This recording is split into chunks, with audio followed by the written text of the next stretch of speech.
Okay, and a very good evening to you, everybody. Welcome back to Exploring the Lord of the Rings. I'm excited to be back home and broadcasting with you guys again. I had a great week off, but I missed hanging out with you guys, so I'm glad to get back to tearing our way through the text, especially since in our last class we got right up to the song and then had to stop. So I'm looking forward to doing the Cat and the Fiddle. And I heard that our group of minstrels here before class was performing the Cat and the Fiddle for you. I'm gonna play the arrangement that we had made up for us here by Steve this past week, as he said he would do last time. So thanks for that, Steve. I really appreciated that. I'm gonna play that. Hopefully you'll be able. I think I have things set up so that you can hear it. Cool. So all right, I'm gonna.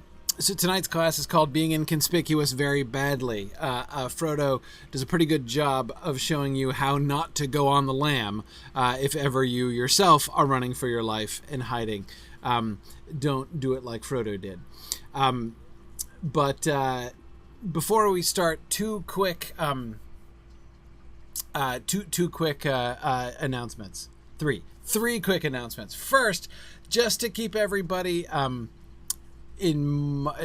remind everybody or inform you if you don't know, we're about to have daylight savings time this coming weekend. We change our clocks around here this coming weekend. I know it's different in different countries and if you live in Arizona and that kind of thing, but just keep in mind that we're going to do that. That means that if you live in a foreign country or in Arizona, then keep in mind that the classes next week are going to be at a different time. So just be warned, things are going to change. So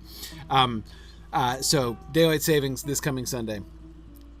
Second thing is next week, March 15th is the deadline for the call for papers, call for presentations for Mythmoot. So if you want to come to Mythmoot 5, and you're thinking about maybe giving a paper, wanting to propose a panel, suggesting some kind of activity, you can totally still do that. But the deadline is approaching. The deadline is March 15th, so you have until next week to propose something awesome for Mythmoot to contribute in that way to the awesomeness that is going to be Mythmoot 5, which I am so much looking forward to. So just to keep in mind that is on the way. The second thing, sorry, I'm finding my volume is really high for some reason. It's in my ear, and I'm like, I'm hearing music. Okay, sorry. My third quick announcement is just a reminder that London Moot is coming. It is our next regional moot that is coming up April 28th in London. I encourage you to go to londonmoot.com and register if you can possibly make it over to London. So excited to get over to Europe and to get to hang out with some folks over there. So I hope to be able to meet many of you. So don't forget about that. All right.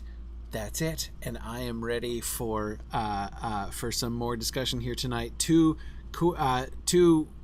questions from the discussion board before we get back to the song. This one is a bit of a flashback back to chapter 1. In part, this is me still feeling guilty about going so quick with you, chapter 1. But I wanted to, this one just came in, but I wanted to respond to it because I actually spent, during the week that I was away, I spent a lot of time with this scene again. I sat down with chapter 1 and was thinking a lot about Fellowship of the Ring chapter 1 while I was on vacation, like you do.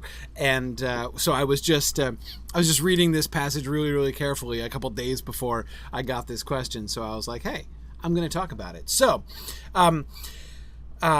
So Veranda was asking, in light of the fact that Bilbo held possession of the One Ring for 50 plus years, if he had claimed the ring full on when he and Gandalf were having their spat at Bag End before he finally relented and gave the ring away, could he have bested Gandalf, or is the power of the ring dependent on the original power of the wearer? Was Gandalf ever worried?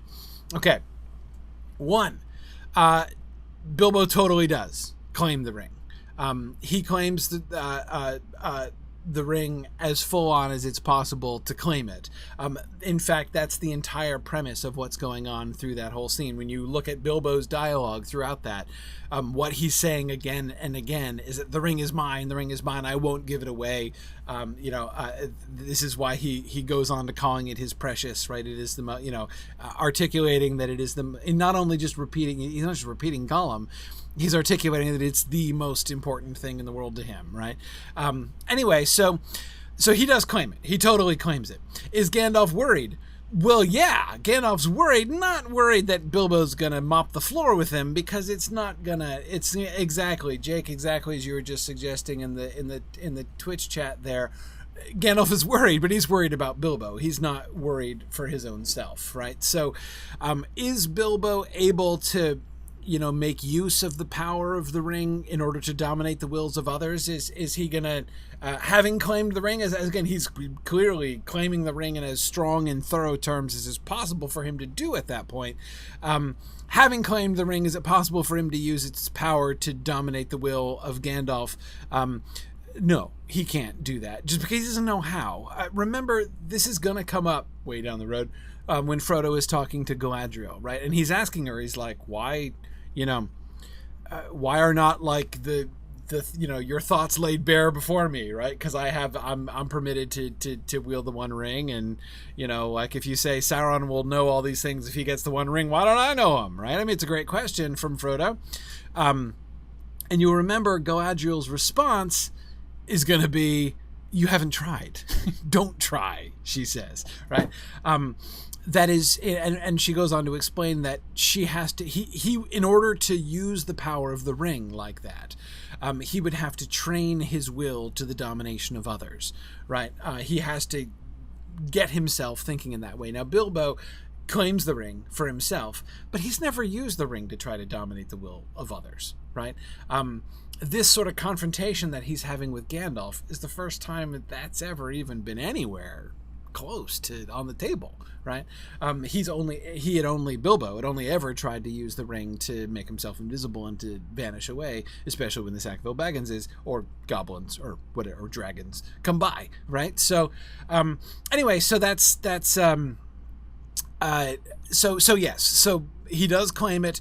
He does sort of use it, but he's not gonna, and yes, it is dependent on the original power of the wearer. Not just anybody who picks up the ring has the ability to overthrow Sauron with it. One thing that I would sort of add, at the risk of opening up a sort of a bigger can of worms here, this is one of the things, if I had to, apart from the normal things, like the horrible things done to Faramir and Treebeard and that kind of thing in the Peter Jackson adaptation of The Lord of the Rings, if I had to complain about one other, if I had to make a short list of things, like sort of big picture things that I was disappointed by in that adaptation, one of the things that I was most disappointed by, and it's kind of a sort of a small thing, and I don't usually talk about it that much, the choice that they made to merely say that the ring is non-functional for people, right? That when people like Boromir would say, we should use the power of the ring against the enemy, within the film adaptation, they were just like, we can't. It won't work for us, right? Like it's, so that everybody like Boromir, who convinces themselves that they can take the ring and wield it, they are merely deluding themselves. Within film world, within Peter Jackson's adaptation, that is a mere delusion on their part. They're absolutely fooling themselves, because it is in fact impossible, apparently, we're told, impossible for anybody but Sauron to use it. And that, I think, is a very... to me, very, very disappointing oversimplification of the situation, right? The thing about the ring is that, of course, lots of people can use it. Anybody can use it, right? It's just, for many, they can't use it much or do much with it. They'll do much more harm to themselves than they'll do to anybody else. And you have to like attune yourself to the ring, right? You have to get your own will to be doing the kinds of things that the ring wants you to do, right? In order for you to gain in the power to do that. we know that Frodo is going to grow. Frodo is going to come to a place where he can use the ring. Can he overthrow Sauron? No. Frodo's not going to be capable of overthrowing Sauron. But it is certainly possible that others could, right? It's very clear. Galadriel could take the ring and overthrow Sauron. Gandalf could take the ring and overthrow Sauron. Aragorn could take the ring and overthrow Sauron. Denethor could make a good go of it. Better probably even than Saruman, who definitely thinks he could use the ring to overthrow Saruman. Anyway, yeah. Yeah, exactly, JJ. That's exactly why Sauron is worried when the host approaches the Black Gate, because he thinks that the new Ring Lord is coming for him. Absolutely. Yeah, good. It is, Mad Violinist, I wonder. It is an interesting question to me. What would have happened to Boromir? I mean, nothing good. Like, had Boromir taken the ring, he obviously, things wouldn't have panned out. Did Boromir have the strength to actually accomplish what his fantasy led him to think he could do? I would say no. I don't think he does. I think Faramir could. I don't think Boromir could. I think that Boromir's cool, but he's the wrong sort of cool. He does not have the wherewithal. I think that the implications that both Denethor and Faramir are different. They're more like Aragorn. They have, the blood of Númenor runs true in them and stuff. Anyway, yeah. So Aragorn clearly, Gandalf clearly, Faramir probably, Denethor probably. Remember, Denethor already does better even than Saruman with the Palantir, right? I mean, they both get into trouble, right? But when it comes to a sort of a struggle of wills with Sauron through the Palantir, Denethor kind of comes out better in that test. He fails it, but doesn't bomb it as completely as Saruman does. Anyway, we'll see.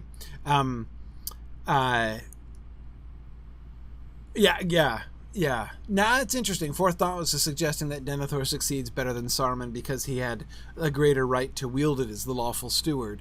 Possibly, yeah. It's foolish for the steward to look into the ring of Minas Anor, the Palantir of Minas Anor, but does he have the right to do it? Yeah, sure, yeah, he does. And Aragorn does suggest that right matters, right? Yeah. Yeah, cool. Yeah, Matt says he suspects Boromir would have made it to the Black Gate after defeating the Witch King and then lost to Sauron. I can see that. I mean, I don't think he could overthrow Sauron. I just don't think he could. Anyway, okay. Let's. But we're getting way ahead of ourselves now. But anyway, yeah, as I said, I wanted to address this because I was just this was timely for me because this passage was just on my mind again. Okay. Second one, just a quick observation from Lincoln, which I thought was a great observation. He says, for some reason, I always found it deeply heartwarming the way the Underhills of Bree are described taking Frodo into their hearts as a long-lost cousin. It's not just a mistaken recognition of distant relatedness, it's an instant welcoming and embracing based solely on this supposed distant kinship. It says a lot about the attitude and values of the Shire hobbits in only a short sentence, and all of it to their credit. I agree. I think it's a wonderful little touch. Lincoln, exactly as you say, it's not only that they assume they must be related, right, but how they respond upon finding that they're related. There's no, it's like they just need an excuse, right, and it can be a kind of a thin excuse, right, but given even a thin excuse, they're ready to take him to his heart as a long lost cousin, right.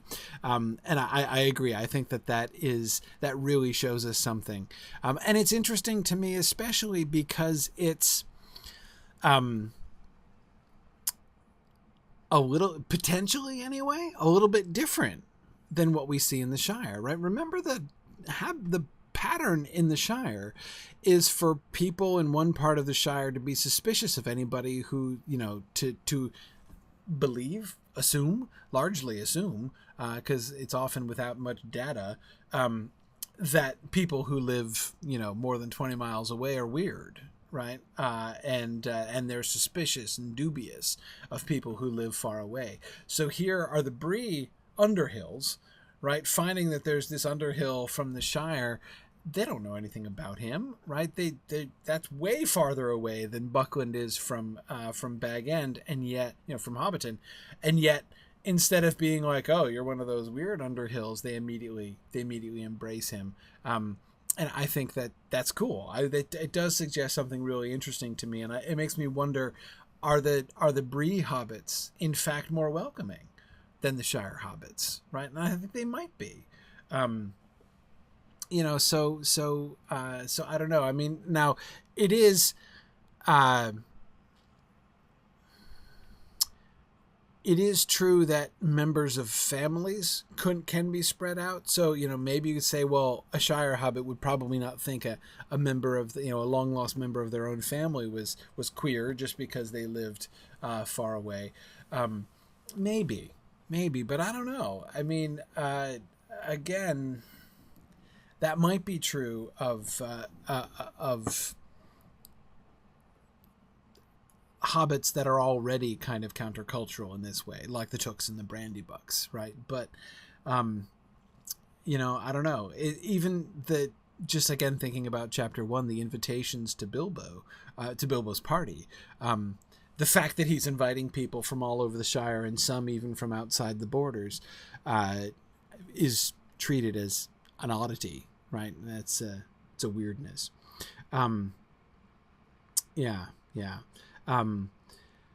So Kyle, I agree. Bree as a whole does seem to be more open to outsiders in that way. So it would make sense that the hobbits of Bree are more open to that as well. I agree. And JJ, you're right that Sam trusts his cousin up in the North Farthing, right?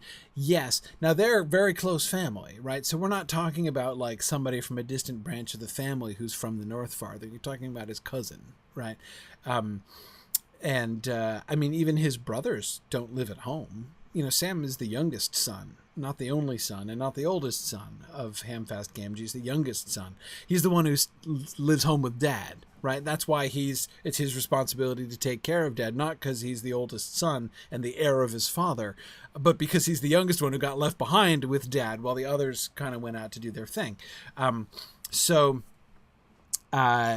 Anyway, yeah, I think it's clearly different. Sam knows, his close family and doesn't think they're strange just because they live up in the North Farthing. But if there were like a new branch of the Gamgee family that was discovered, right, and you learn that they're some very remote, distant relation of yours, but they're from, the North Farthing or something, would he be dubious of them? Would he trust them instantly and immediately? Would he take them to his heart in the same way? Maybe. I'm not sure. We don't have too much evidence about that, but the evidence that we do have seems to be against it, that I think it might be fair to say that the Bree hobbits are more welcoming. Yeah, and Matt was just asking about the same thing too. And yeah, Tony, I agree. The whole living in a mixed species town at a crossroads, right, does suggest that there's sort of that tendency to be really parochial, right, to be to consider anybody who lives more than 20 miles away, strange, is likely to be more common in the Shire, I think, than in Bree. Yeah. Anyway, okay, all right. So, good observations. Let's get to the song. Okay, are we ready? So I just wanted to, we looked at this slide briefly last time, but I just wanted to, because we need the lead in again, so I wanted to read this, and it's been forever. Okay, everyone in the room was now looking at him. "A song!" shouted one of the hobbits. "A song! A song!" shouted all the others. "Come on now, master, sing us something that we haven't heard before." For a moment Frodo stood gaping. Then in desperation he began a ridiculous song that Bilbo had been rather fond of, and indeed rather proud of, for he had made up the words himself. It was about an inn, and that is probably why it came into Frodo's mind just then. Here it is in full. Only a few words of it are now, as a rule, remembered. By the way, that last line is really interesting, right? I mean, that's a really fun line, and I've always loved that line. But notice for a second who's speaking there, right? This is a really interesting moment because here we have the modern narrator speaking to us in a way that we have rarely gotten since chapter 1, right? Exactly, Aerocab. This is the same person who mentions express trains, right? This is the modern 20th century narrator, who, translator of the text, who is compiling and translating the documents, right, that have come into his possession.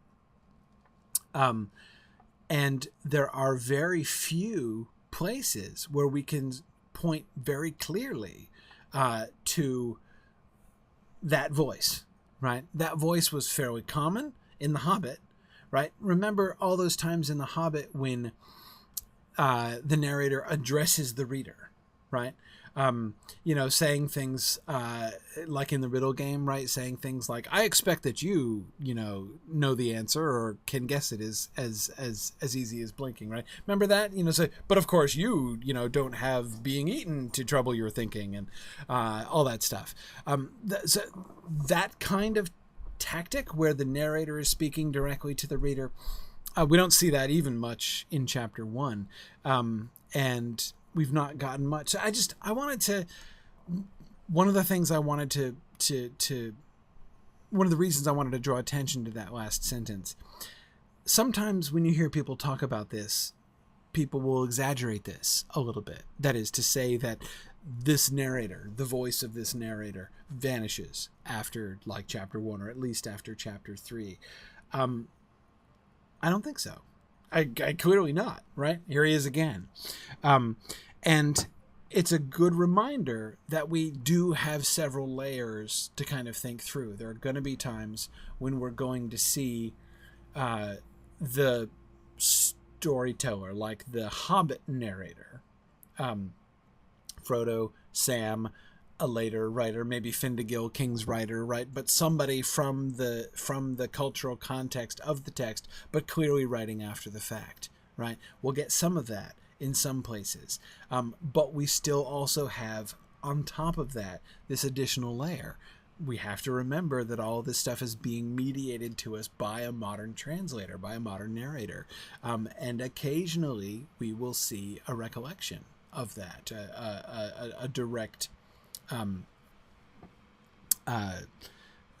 reminder of that modern narrator's existence.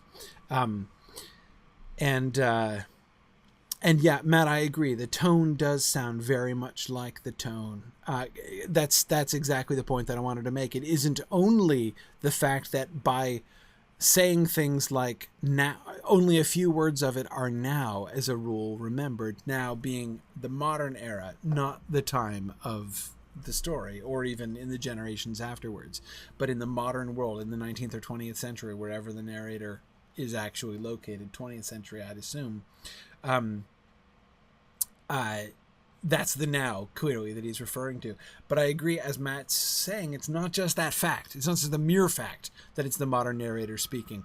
It is also the tone, right? This is fun.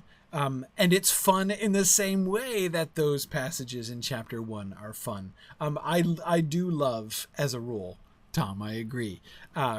And the tone there is very similar to the sort of the fun way of speaking that the narrator so often has in chapter 1, right? The only a few words of it are now, as a rule, remembered, is a very similar kind of tone to, the wonderful sentence in chapter 1 about apparently perpetual youth as well as reputedly inexhaustible wealth, right? those that sort of, or the sentence about people coming by arrangement to remove the guests who had inadvertently remained behind, right? There many places where the narrator is having fun, but speaking in that kind of sort of a dry humor voice, which I really like. Now, Mad Violinist, see, I'm a little less clear. The Mad Violinist asks, do we think that this narrator is also speaking during the description of Bree at the beginning of this chapter? That, I think, is less clear. That could very easily be like what I would call the Hobbit narrators, that is, the authors of the text. If we think about if we simplify it, we have to be careful because it's not necessarily, this is a simplification, right? But if we simplify it into thinking of 3 levels of the text, right? First being the level of the characters themselves, right? The level of the immediate action of the story. The second being the level of the authors of the text, Frodo, Sam, the authors of the text and their editors, right? And then above that, the third level being the modern narrator who has discovered these texts and is translating them and presenting them to us, the modern readers, right? As I say, it's a simplification because we have extra layers in the middle, right? Not just the hobbits who wrote the text, but like Findegil, King's writer of Gondor, who then redacted the text afterwards and everything. So, but for simplicity's sake, we can think about those 3 layers. And it's often difficult to prove. But the Bree introduction sounds to me like the second layer, not the third, right? It sounds like it would be the intermediate, the author, or the, I shouldn't call it the author. We should call Tolkien the author, the writer of the text. If we call these the characters, the writers, the translator, and then we think about Tolkien as author behind the whole thing, maybe if I can attempt to be consistent with that terminology, it would be helpful.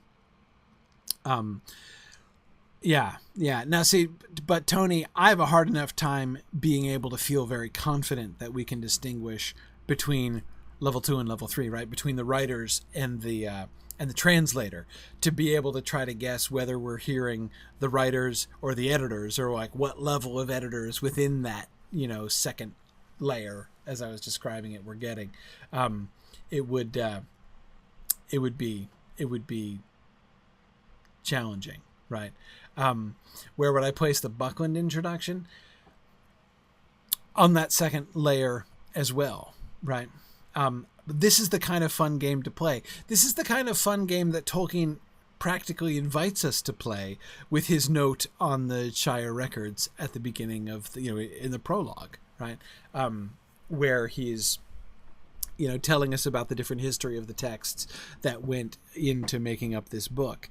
And of course, it's exactly the kind of game that scholars so often play, especially with old manuscripts and texts and things, right? The different editorial layers that kind of underlie it. And you can start making exactly the kind of argument, Mad Violinist, that you were just making, like the Buckland description and the Bree descriptions are stylistically similar, right? So then you start thinking, okay, there's this one narrator or editorial level who's really interested in these kinds of descriptions, right? And then you can, so if you sort of theorize, okay, like the Gondorian scribe, maybe the Gondorian scribe was really interested in these kinds of details, right? So every time, but we can't really be confident. And I would also say, by the way, that when I find this kind of thing being done, like to medieval texts and things, I find it's usually, I usually find that those arguments, they sound to me oversimplified, right? They tend to want to sort of make, to draw what seem to me simplistic conclusions, but to use genuine textual evidence, but to from that textual evidence draw what strikes me as fairly simplistic textual conclusions. Anyway, But yeah. Yeah. Both Eric and Matt DeForest were just thinking about what would happen if we run these different passages through the Lexos program, Mike Drout's Lexos program, which studies exactly this kind of thing, looking at recurrent patterns of language usage and things, and see if we can, we could find evidence for different layers of the text. Yeah, it would be interesting to do that. I mean, yeah, I don't know. I too would be interested to see what we would find if we did that. It's a really fascinating tool. Yeah, Mike, see, exactly. Mike is saying, you start from a conclusion and then find the evidence to match. That's exactly what I have often felt was happening with many of those kinds of situations. But anyhow, yeah, so I don't want to me, trying to get too granular in identifying the narrative levels seems to me not very useful. But those distinctions of the three levels, right? Modern translator, contemporary writer / editor, characters within the text, right? Those three levels, I think, are generally distinguishable and important to distinguish, because each one of those three groupings are operating from a totally different framework. So one thing that I just want to do here is to point out the modern translator is peeking through here. He's not gone. And having reminded us of his presence, right, we should be alert for other moments when he peeks through again. Yeah, we'll, I'm sure, come back to this at different times. But yeah, my very quick observation, the demise of the narrators, of the narrative voice from chapter 1 has been exaggerated, right? He's definitely not dead. Yeah. Okay. All right. Let's keep going. Let's talk about the song. A song. Okay. I talked about the title. This is the title I put here is the original title that this poem was published under when Tolkien published it in the 1920s. A nursery rhyme undone and its scandalous secret unlocked. I think that's just wonderful. But I'm gonna play it now. So if I set this up properly, you will be able to hear this on Twitch. And you should be able to hear it in Discord too. If I set this up properly. There is an inn, a merry old inn, beneath an old grey hill, and there they brew a beer so brown that the man in the moon himself came down one night to drink his fill. The ostler has a tipsy cat that plays a 5-string fiddle, and up and down he runs his bow, now squeaking high, now purring low, now sawing in the middle. The landlord keeps a little dog that is mighty fond of jokes. When there's good cheer among the guests, he cocks an ear at all the jests and laughs until he chokes. They also keep a horned cow as proud as any queen, but music turns her head like ale and makes her wave her tufted tail and dance upon the green. And oh, the rows of silver dishes and the store of silver spoons, for Sunday there's a special pair, and these they polish up with care on Saturday afternoons. The man in the moon was drinking deep and the cat began to wail. A dish and a spoon on the table danced, the cow in the garden madly pranced, and the little dog chased his tail. The man in the moon took another mug, then rolled beneath his chair, and there he dozed and dreamed of ale, till in the sky the stars were pale and dawn was in the air. Then the ostler said to his tipsy cat, the white horses of the moon, they neigh and champ their silver bits, but their master's been and drowned his wits, and the sun will be rising soon. So the cat on his fiddle played hey diddle diddle, a jig that would wake the dead. He squeaked and sawed and quakened the tune, while the landlord shook the man in the moon. It's after 3, he said. They rolled the man slowly up the hill and bundled him into the moon, while his horses galloped up in rear and the cow came capering like a deer, and a dish ran up with a spoon. Now quicker the fiddle went diddle-dum-diddle, the dog began to roar. The cow and the horses stood on their heads, the guests all bounded from their beds and danced upon the floor. With a pig and a pong, the fiddle strings broke, the cow jumped over the moon, and the little dog laughed to see such fun, and the Saturday dish went off at a run with the silver Sunday spoon. The round moon rolled behind the hill as the sun raised up her head. She hardly believed her fiery eyes, for though it was day, to her surprise they all went back to bed. All right. Excellent. Here, let me make sure it doesn't move on to something else. Okay, cool. Very good. Okay, so I hope that you could hear that reasonably well.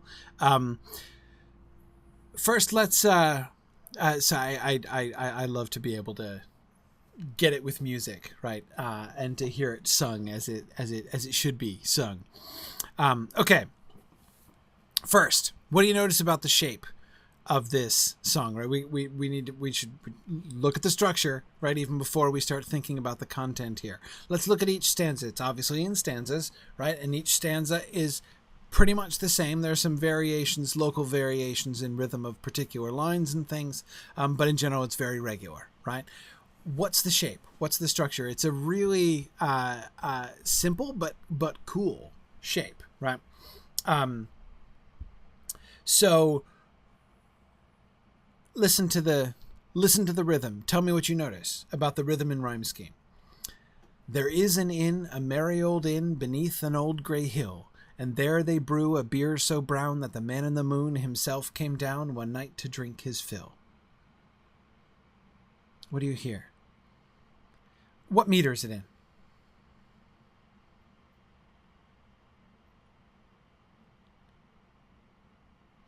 Okay, yes, it's iambic, right?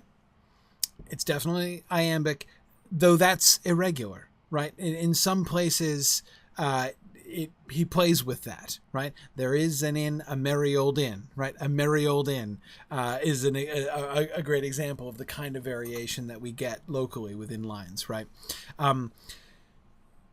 So yeah, it's mostly an iambic tetrameter, yes. 4 main beats in the line, right? There is an inn, a merry old inn, beneath an old grey hill. Oops, only 3 there.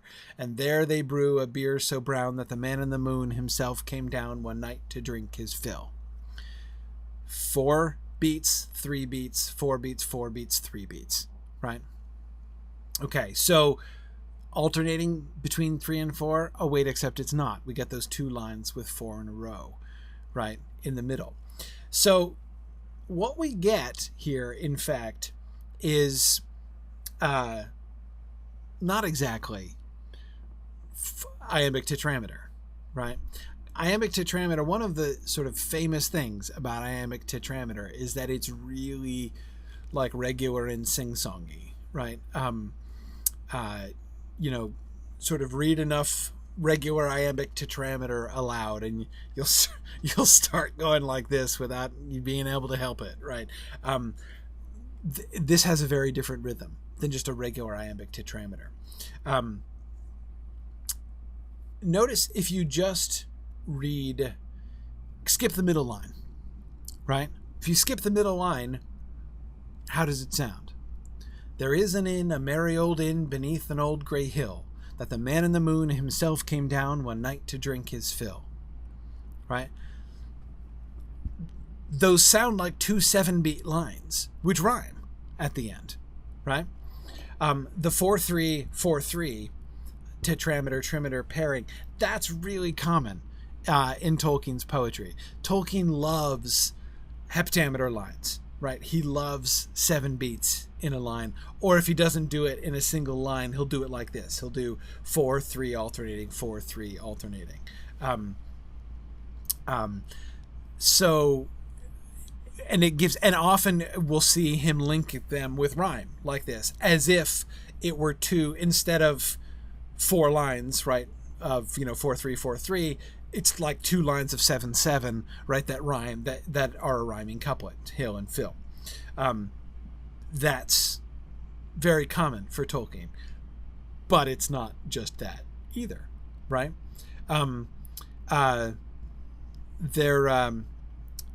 There's that extra line in the middle, right? The one that I skipped when I was just reading through, that extra tetrameter line, which is not paired with a trimeter line. So we break the pattern of 7. But instead it's tied together, right?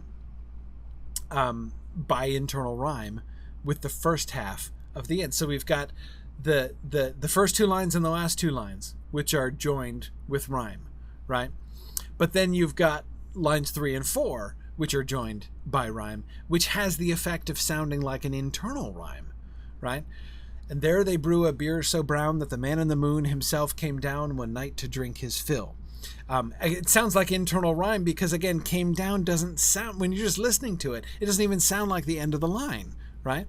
There is an inn, a merry old inn beneath an old grey hill, and there they brew a beer so brown that the man in the moon himself came down one night to drink his fill.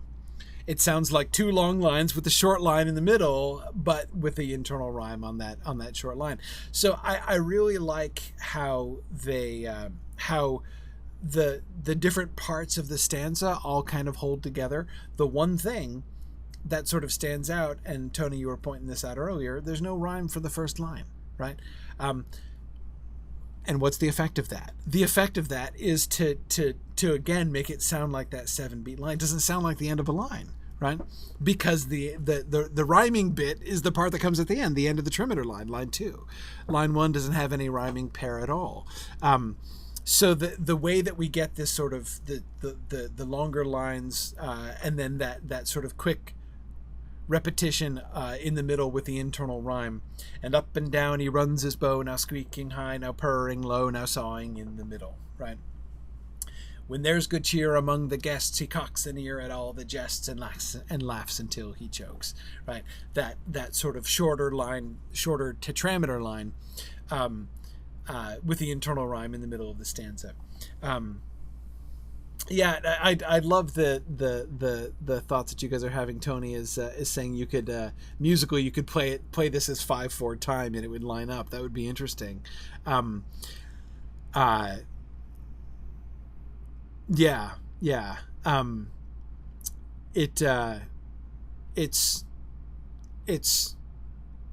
I mean the way that I think about it. See, again, I'm not sure about the 5/4 thing too, if that would line up properly, if it would work out exactly. But it's the effect for me is this combination of regularity and irregularity, right? On the one hand, it's the stanza structures are all tied together, and stanza structures. I love I love rhyme structures of stanzas. They're really fun to play with, and poets can use those to create some really fun effects within stanzas. We see this, there's a lot of really great stanzaic poetry written, especially earlier on, like Chaucer's Rhyme Royal stanza, like Spenser's Fairy Queen stanza, where you can establish what looks like a simple pattern becomes a more complicated pattern, and so enables you to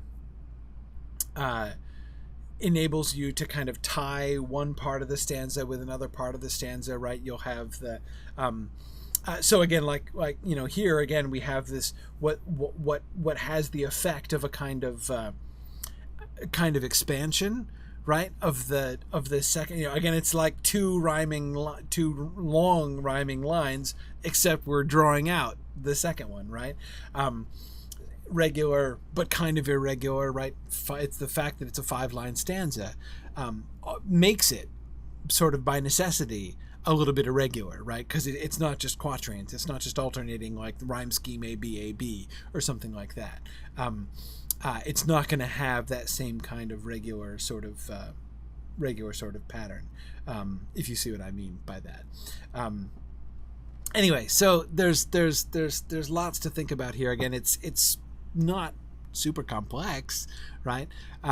But it's really interesting to think about that stanza structure. And to me, one of the primary effects of that is that it really invites me to think about the beginning and the end of the stanzas together, right? That line of that rhyme of line 2 and the rhyme of line 5 necessarily kind of connect the opening and concluding concepts of the stanza. And then we have as a second sort of internal movement within each stanza that internal rhyme in the middle, right? Lines 3 and 4. And so those are kind of two. That's the general shape of the poem, right? Let's look at another random stanza, right? And oh, the rows of silver dishes and the store of silver spoons. For Sunday there's a special pair, and these they polish up with care on Saturday afternoons, right? So we have first the concept of, we begin the stanza by introducing the dishes and spoons, right? And then we end the stanza by talking about how they're polished on Saturday afternoons, right? So we get the Saturday and Sunday thing. But in the middle, we sort of dilate on that one idea of the special pair of dishes on Sunday. And these they polish up with care on Saturday afternoons. So we come back to the Saturday afternoons at the end, but we have in the middle, we have like the specialness of Sunday, right? We're going to pause for a second and look at the Sunday dishes, right? What makes the Sunday dishes special, right? Yeah, and Erokeb, you're right. The enjambment of these lines, again, making them feel like long lines rather than short lines, right?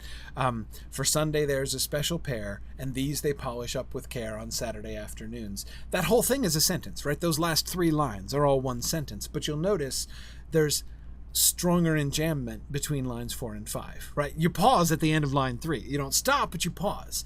For Sunday, there's a special pair, and these they polish up with care on Saturday afternoons. You don't pause at all between lines 4 and 5. It's like it's one long line. And Brick tells there's no explanation as to why Sunday would be a special day in a pre-Christian world. There's no explanation of that. But that mere fact, right? The mere fact that this song is kind of not taking for granted, like it's within a Christian context, you wouldn't have to explain that there's a special pair of dishes for Sunday, right? You just, any more than the original nursery rhyme does, right? The silver Sunday spoon, right? It just mentions the silver Sunday spoon, and you're supposed to know about that, right? But anyway, yeah, it's so it tells us, right? For Sunday, there's a special pair, and these they polish up with care on Saturday afternoons. Why? We don't know, right? But it is emphasized that should happen. And yes, exactly, Tom. And Fourth Dauntless was also pointing this out too. The Saturday-Sunday thing is an artifact of translation, right? It's not actually Saturday and Sunday are not the actual names in the original, Westron. That's not what they were saying, right? But the translator has rendered it into Saturday and Sunday so that we'll understand, right? So that it fits.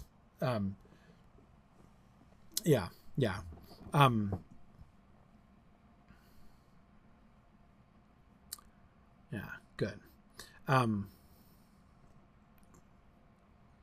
Okay. What else was I thinking?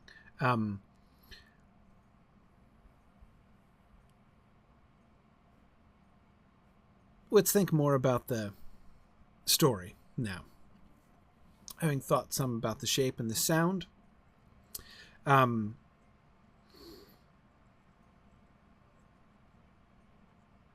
what is this song about? Ultimately, what is this song? What are we getting here?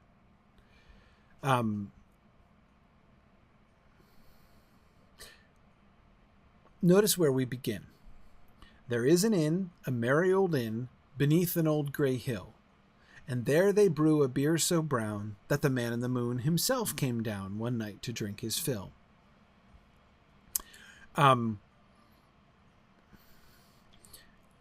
Notice the moment when the song, oops, sorry, I went AFK. Notice the moment when the song shifts on us, right? When it takes a turn for the unexpected, right? It sounds totally normal, right? There is an inn, a merry old inn beneath an old gray hill, okay, right? Particularly appropriate, right? As he's actually singing within an inn underneath a hill, right? And there they brew a beer so brown, okay, as you know, they brew good beer in this inn. Again, sounds like a completely, fun but totally normal thing, right?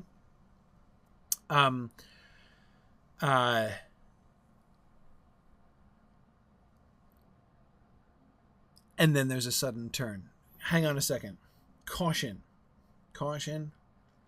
Don't be thinking about Tillian and Arian yet.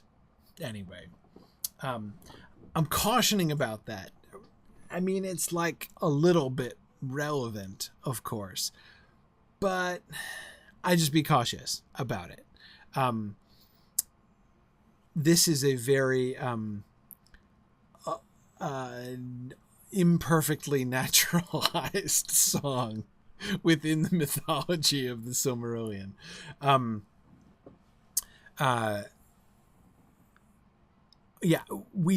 We are getting, Marianne, as you say, a folktale or fantastic story. But again, see, the thing I want to emphasize is it doesn't start off strange, right? We're given a very normal setting until the man in the moon comes down himself, right? Okay, so the man in the moon himself has come down one night to drink his fill. Now we know this is fantastical in some way, right? This is now a marvelous story. It wasn't a marvelous story from the very beginning, right? But the man in the moon comes down and it becomes marvelous. And what do we immediately see? The ostler has a tipsy cat that plays a 5-stringed fiddle. And up and down he runs his bow, now squeaking high, now purring low, now sawing in the middle. The landlord keeps a little dog that is mighty fond of jokes. When there's good cheer among the guests, he cocks an ear at all the jests and laughs until he chokes. Okay. So the ostler's cat plays the fiddle, and the landlord's dog laughs at the jokes of his guests, right? Okay, so having gotten fantastical with the man in the moon, we're staying fantastical, right? We find this is not a normal inn at all. This whole thing is operating in as several of you are suggesting, in a fairy world, right? This is a world with like different rules that we have. Okay, so we see that, but what is the spirit of that world? Do you see what I mean by that? It's different. It's weird. It's marvelous, right? But what's the flavor of marvelous, right? The ostler's cat being able to play the fiddle and the landlord's dog cocking an ear at all the jests when there's good cheer among the guests and laughing until he chokes is not, neither one of those marvels is random, right? This is not the effects of the infinite improbability drive, right? This is this fits the theme, right? Jollity, Aerocab, absolutely. And JJ, yeah, inns are fun places. This is marvelous. It's humorous and it's marvelous, but it's marvelous within a theme, right? And the theme is, this is like the inn of fairy. This is like the Uber pub, right? At this pub, like this pub is such a lovely pub, right? This is such a wonderful place that even the ostler's cat takes part in the entertainment, right? And there's so much laughter and so much fun among the guests that even the landlord's dog participates directly in the jollity, right? The humor, the amusement of the guests is so great that it's perceptible even to the dog, right? So this seems to be, it's the inn of lost play. Yeah, something like that. And yes, Alex, starting in that first stanza, right? They brew their own beer. Most inns brew their own beer, apparently, right? Butterbur brews his own beer. And we can tell that the inns brew their own beer in the Shire, too, as you can tell, for instance, by the particularly high reputation of the inn at the Golden Perch, right? In stock. But anyway, so what we're seeing is like all of these things that good inns are known for, right? And we're seeing all of these things being exaggerated. How jolly is the company at this inn? So jolly that even the dog joins in, right? What's the quality of entertainment at this inn? So high that even the ostler's cat plays the fiddle, right? And how good is the beer? So good that the man in the moon himself descends from the heavens in order to partake of the beer himself, right? So we can see the thing, right? It's marvelous, but it's marvelous within the tavern genre, right? And that's interesting. That's our first context. Okay, so let's keep going. They also keep a horned cow as proud as any queen. But music turns her head like ale, and makes her wave her tufted tail and dance upon the green. And oh, the rows of silver dishes and the store of silver spoons. For Sunday there's a special pair, and these they polish up with care on Saturday afternoons.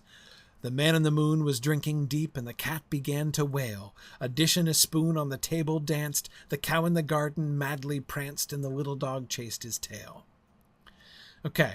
The cow is particularly proud. JJ, I also have never noted cows to be remarkable for their pride.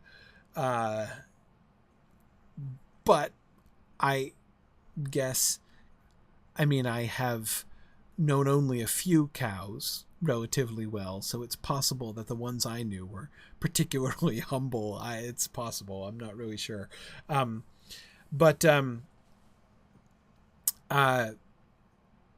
Oh yes, I absolutely do, for Thoughtless, assume that the cat is wailing on the fiddle and not wailing in the regular cat wailing way. I think it's a play on the regular cat wailing, right? Now, like, hearing a cat wail is usually not a good thing. But in this case, in this inn, right, when the cat's wailing, he's really getting down on the fiddle, right?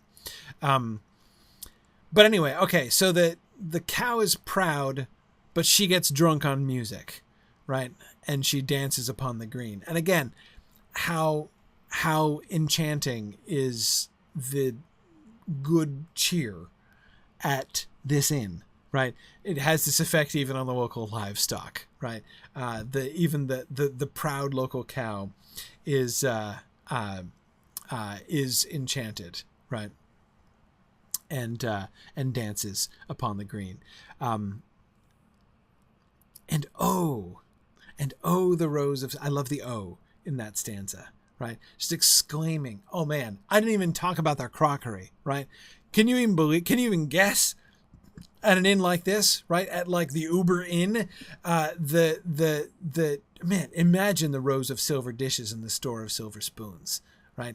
And even among those, even among the silver dishes that they have, because they don't just have crockery like Butterbur has, they have silver stuff, right?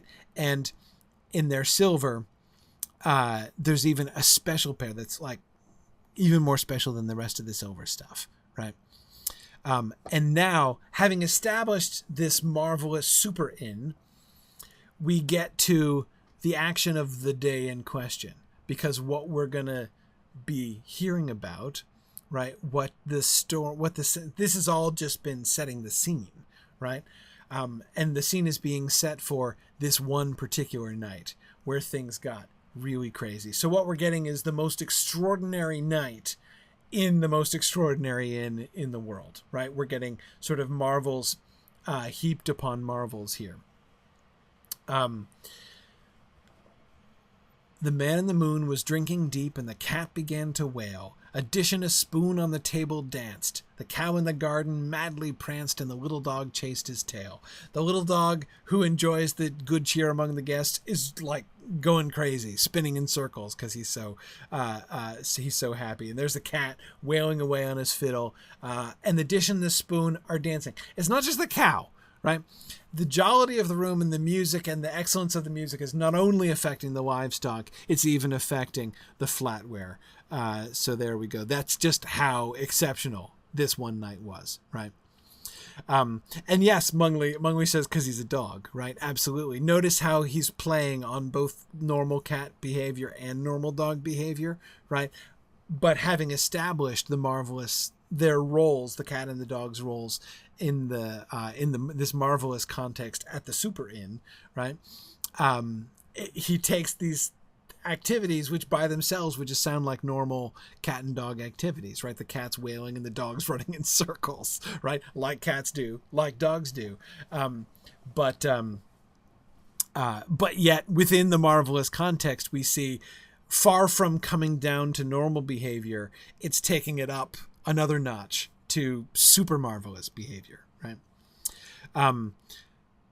The man in the moon took another mug and then rolled beneath his chair, and there he dozed and dreamed of ale till in the sky the stars were pale and dawn was in the air.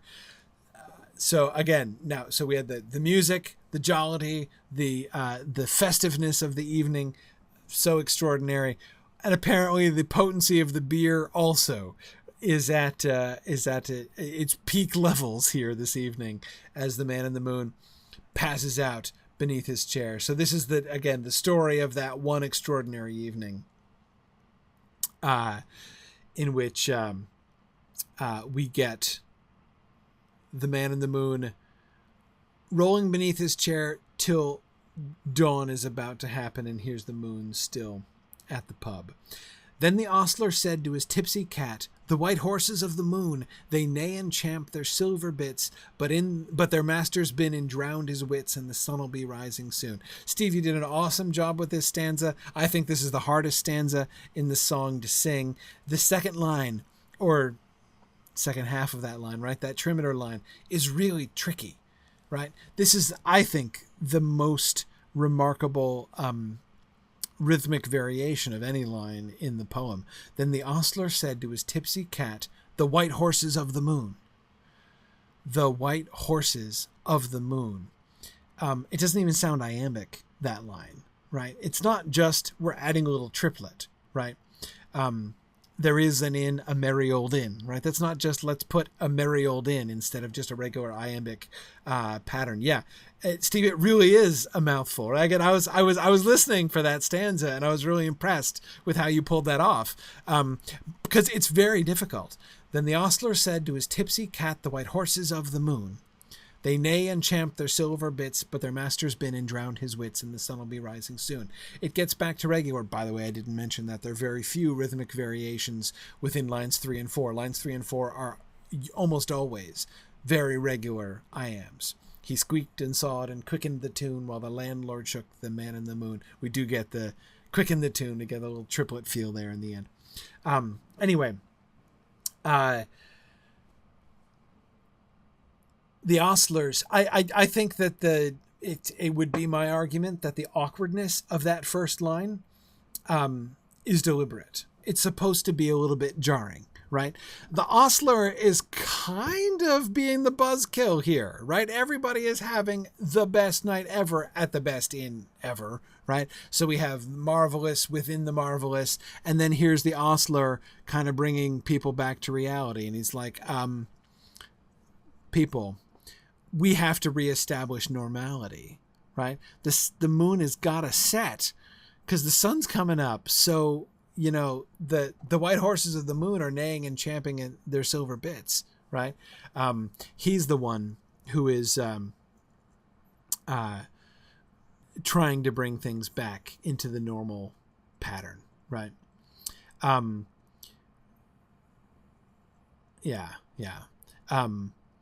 So the cat on his fiddle played "Hey diddle diddle," a jig that would wake the dead.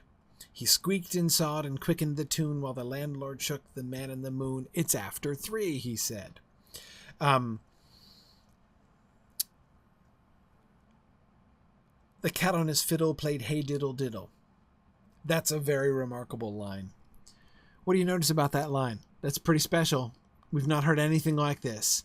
Especially not in line 1, right?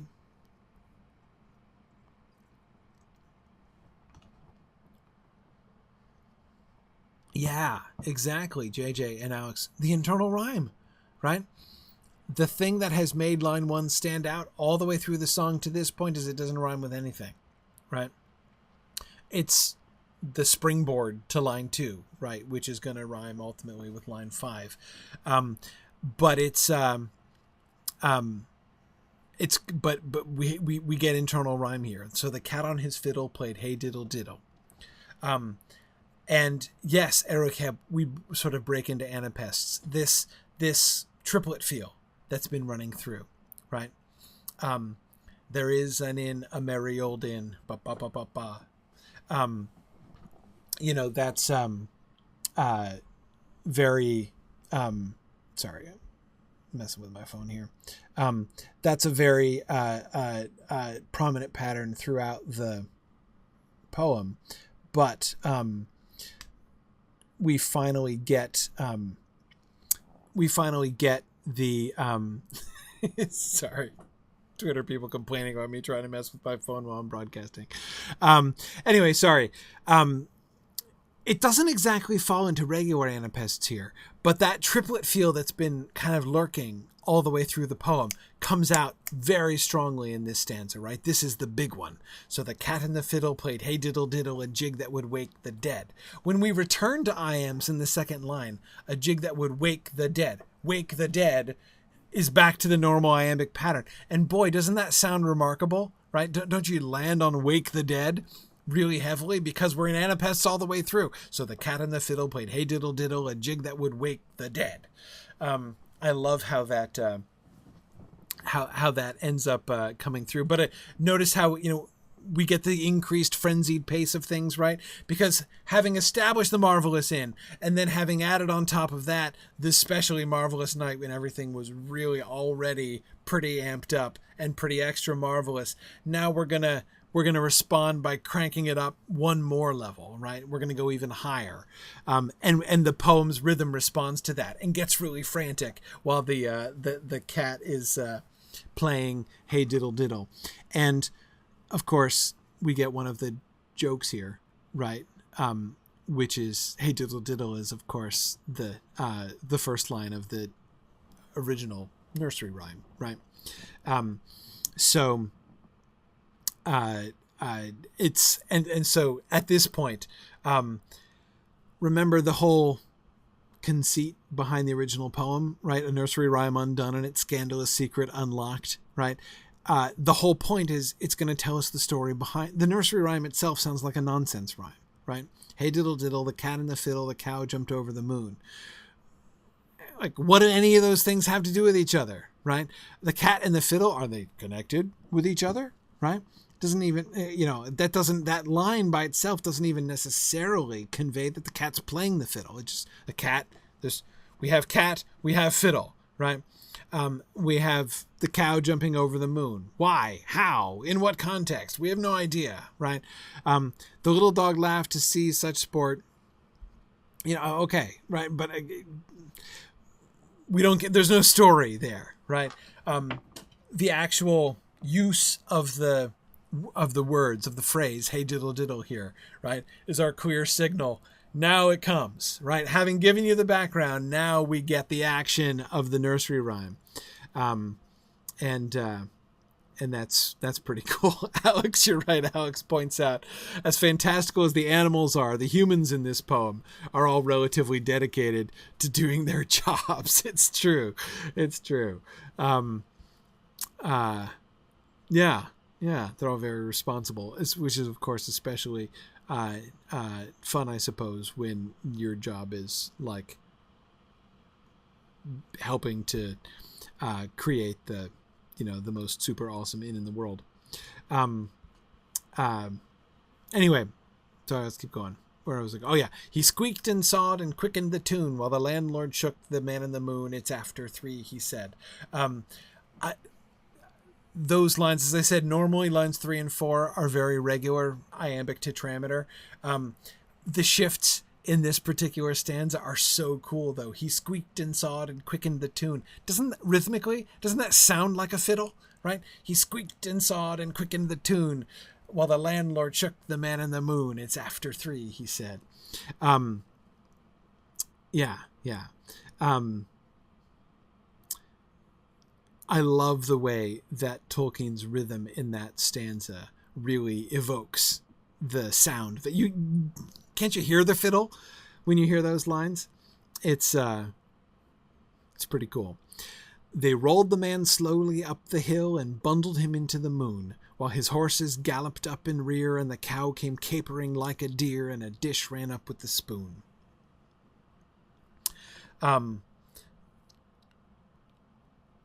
So, the man in the moon is not the moon, right? He's the man in the moon. And we meet the man in the moon in other contexts. 2 other contexts within Tolkien's world. See, yeah, Tilion, yes, technically. No, not really. Roverandom. Yes, Rick. Roverandom. That's the man in the moon we're talking about here, clearly. There's a companion piece. So he wrote 2 man in the moon poems in this period. One is this one, which was also went by the title of The Man in the Moon Stayed Up Too Late. There's the other poem, the companion piece to this is The Man in the Moon Came Down Too Soon, which is about how the man in the moon is looking down from the moon, and he's kind of looking enviously, like things are all kind of pale and washed out on the moon, and he's like, I want vibrant colors, I want life, I want to eat steak and drink wine and exciting bright colors, and I want to live a little, experience the life of the world, so I'm going to go down into the world and I'm going to live it up some. But then he's going down the stairs and he trips and falls into the ocean, and they fish him out, and it's early in the morning and he doesn't get anything, and he ends up like off in the corner of an inn kitchen eating bad porridge. Aragorn, it does not go well for the man in the moon. In The Man in the Moon Comes Down Too Soon. It's kind of a sad poem, really. He just never gets what he wants. But the point is, he's a comical figure. I mean, the whole poem is kind of a joke at his expense. Now, the man in the moon is less comical in Roverandom. He's a magician. He's a wizard. But it's the same genre, though, as the 2 Man in the Moon poems that Tolkien had wrote at around, in that same era of his life. So is the Man in the Moon Tilion? Yeah, theoretically, like, kind of. By dint of the fact that the poem has been included in the Lord of the Rings, which is definitely being connected with the Silmarillion tradition, logically, and fortunately within that mythology, there is a man in the moon, right? Tilion. Cool. So we can therefore have hobbits singing songs about the man in the moon without inconsistency, right? It works within the mythology, and it's easy to say that the hobbits, the mere fact that they understand that there's a man in the moon shows that they have some kind of cultural inheritance of the legends of Tilion and Aryan, but they don't have any clear stories about it, and so they tell these sort of mythologically degenerate stories of the man in the moon, which have their origin in the reality of Tilion in the moon. But it's so like, yeah, you can construct that, right? It works, it's fine, it's totally fine. But if you're picturing Tilion when you're reading the Man in the Moon poem, I don't think that's quite right, if you see what I mean. Do you see what I mean by the difference between that? It works. It can be made to work. You can write an explanation of why Bilbo and Frodo would be singing this kind of a song about the man in the moon, right? Even though there's no reason to think Tilion behaves like this, right? So you can, again, you can explain it. You can make it work, but to think that whichever level we're thinking of it on, whether we're thinking of it as like historically within Tolkien's own writings, or whether we're thinking of it in terms of even the song as Frodo and Bilbo wrote it, I don't think that even within the frame of the story, Frodo and Bilbo are really thinking about Tilion when they're... And for those of you who don't know the Silmarillion, I shouldn't assume, there is a Maya who's driving the chariot of the moon, and it's a male Maya, and his name is Tilion. So there is literally a spirit who is like the chariot driver of the moon, and his name is Tilion and everything. Yeah, I hear that, Tom. And I know somebody else was mentioning this, I think, earlier on. After, ages of unrequited love, Tilion may well have taken to drink. I get it. That, I'm not saying that doesn't make sense.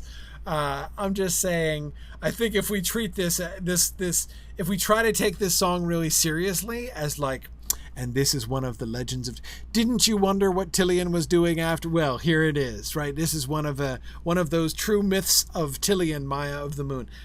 That's not how, to read it this way is that way. That is, would be, I think, a pretty serious misreading of the poem. Yeah. And Matt, you're absolutely right. He's not driving a chariot or something, right? He's riding in a carriage, which because you can't be bundled into a chariot. No one was ever bundled into a chariot, right? Or at least it'd be very hard to do so. But yeah, you can get bundled into a carriage. In fact, this is exactly like the drunken people being bundled into chariots, the upper class hobbits at the long expected party, right? Getting bundled, chariots coming for the important folk, right? And yet, JJ, you're right. He does not get carted away in a lunar wheelbarrow. So he is, but that just shows that he's, upper class, right? Presumably, if this were one of the lesser celestial spirits, somebody would come with a celestial wheelbarrow and haul him away. Anyway, so they're rolling the man up the hill because that's where he parked the moon. Makes sense, right?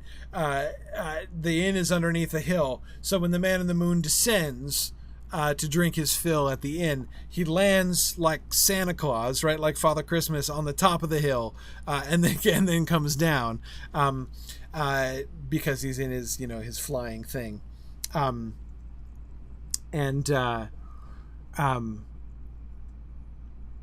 anyway, yeah. So that's why they're having to roll him up the hill. They're rolling him because, I don't know, what is he fat? I think he must be fat. You think the man in the moon is fat? I think the man in the moon is fat. And that's why they're rolling him up the hill and bundling him into the moon. Yeah, Alex, I mean, I certainly agree. There's no, based on the evidence of the song, there's every reason to think that the man in the moon is probably not, toned and cut, right, based on his life choices here. Anyway, for Laurie, fair enough. For Laurie thinks it would depend on the time of month as to how fat the man in the moon is. Maybe it does. Maybe he gets skinny every month and then gets fat again. I can totally believe that. And yeah, Mike, it may well be that the man in the moon is too big to carry. Are these hobbits who are running this? Is this an entire hobbit cast? Is the landlord, the ostler, are all of them hobbits? Every reason to think so. I would think it's a hobbit song, isn't it? So yeah, I would think they would be hobbits, which, Mike, I agree, would be another reason why they wouldn't be able to pick up and carry the man in the moon, even if he's not fat, which I think he probably is fat. He is He's too big, right?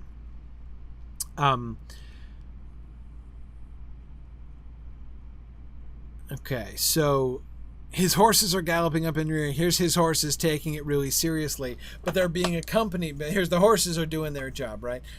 So we have the humans and the horses, or the hobbits and the horses, doing their jobs faithfully, while the other characters are having a good time. So we have the horses, but then the cow is sort of the counterpoint to the horses, right? If the oops, I just lost it again. By the way, since I keep defaulting to the logout screen because I keep getting lost in the song, brief observation of how awesome the new login screen is, right? Love the Minas Tirith background of the human login screen now, by the way. Today's update. Looking nice. Anyway, okay, so let's keep going. Now, and when the dish is running up with the spoon. So remember that...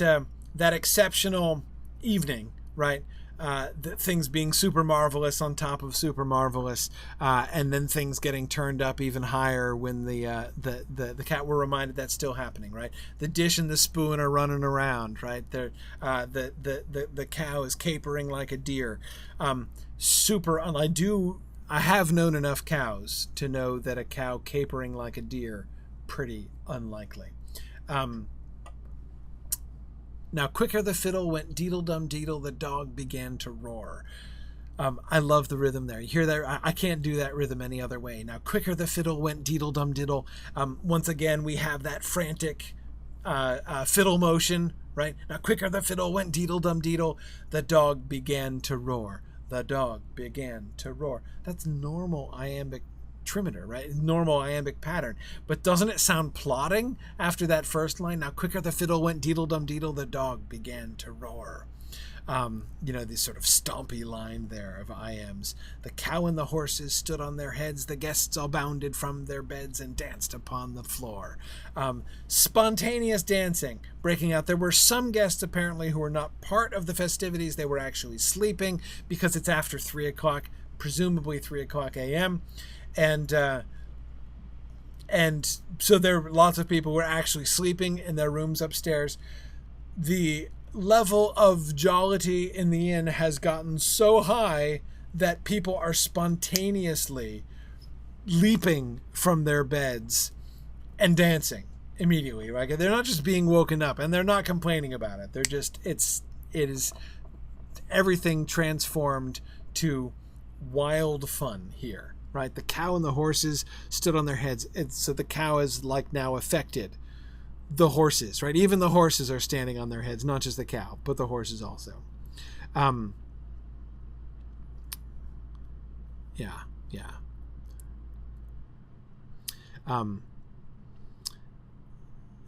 Erokeb, it's in time with the rolling of the moon, right? That is with the party gets really rocking when we're rolling the moon up the hill.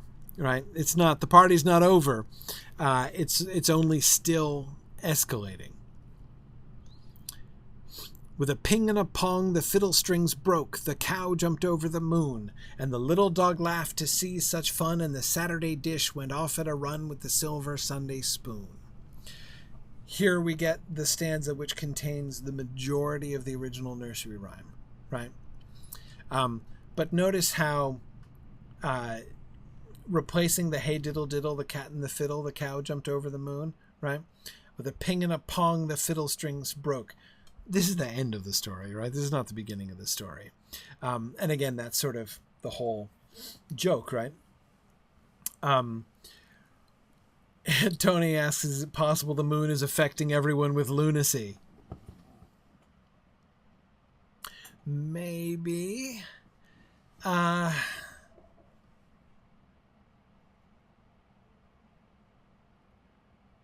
Maybe. I don't know. I mean, my resistance to that is lunacy, in traditional stories, was very different from this. But that's okay. Right? I mean, it's fine that it should be different. But yeah, and Cecile, you're absolutely right.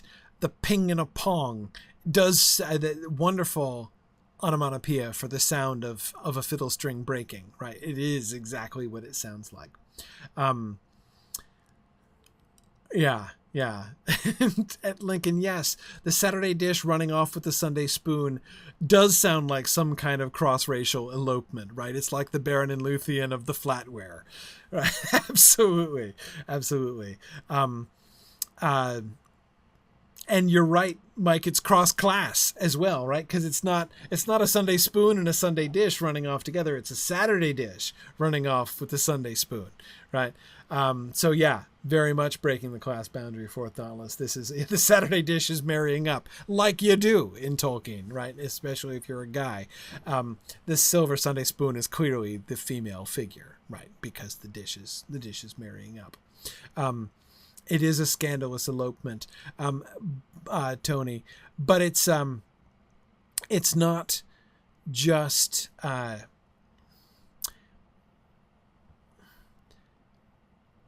it is the consummation, right? In this case, it's the marital consummation of the festival that's happening here, right? The tamest line in the entire stanza here is the little dog laughed to see such fun. It's clearly only there because that line's there in the original nursery rhyme, right? To see such fun or to see such sport. I've heard the nursery rhyme in with both of those, with either of those lines, either of those versions. He uses fun so that he can rhyme it with run. Yeah. Anyway, that line is pretty tame, right? But that's because it's from the original nursery rhyme. So note how instead of just sort of taking the wild and crazy concepts that are just kind of thrown together in the original nursery rhyme, which is really just kind of a piece of nonsense poetry. Not nonsense poetry in the Vogon poetry sense where it's using nonsense words, but nonsense poetry in the sense of it just kind of being random images and things that are fun but not explained, right? And so giving the explanation makes it even more fun. But of course the explanation is that this is the way that we build to this crescendo and the sort of entertaining elopement of the Saturday. That is, I say it's entertaining. I'm assuming that the elopement between the Saturday dish and the Sunday spoon is consensual, right? Because I just want to think that. We're not told that explicitly. We're told that the dish ran off with the silver Sunday spoon. I'm hoping that the Saturday dish didn't do a more sinister, Lobelia Sackville Baggins on the Sunday spoon there. Because we do have some precedent of spoons just being walked off with, right? Yeah. I'm totally assuming that it's a consensual elopement between the Saturday dish and the Sunday spoon. And my primary reason for thinking that is that they were dancing previously, right? So I'm sure totally consensual. Absolutely. The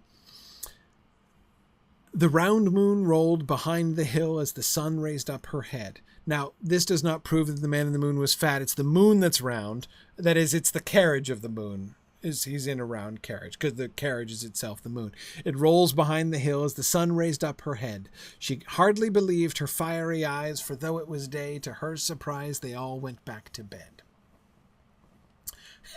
For Dauntless says, Tolkien's continuing to get the phases of the moon correct even when the moon is drunk.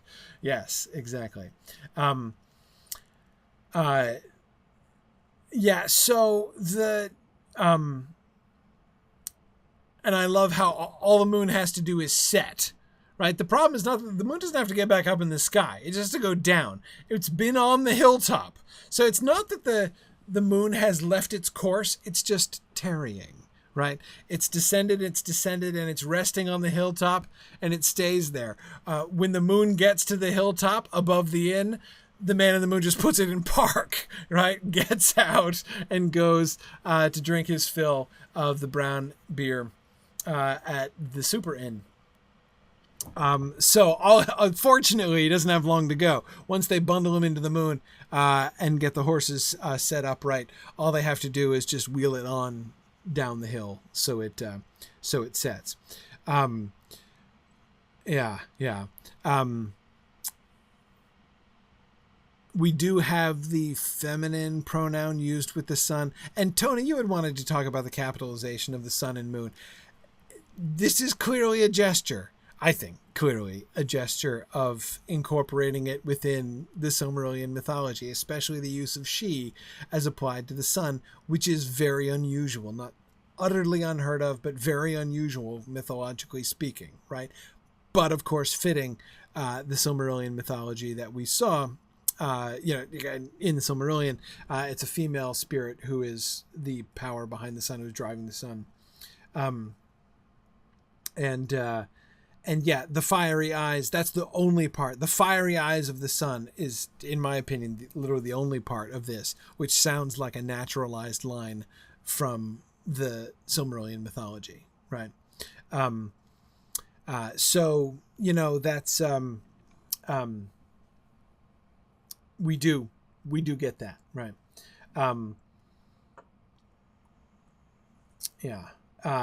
Okay.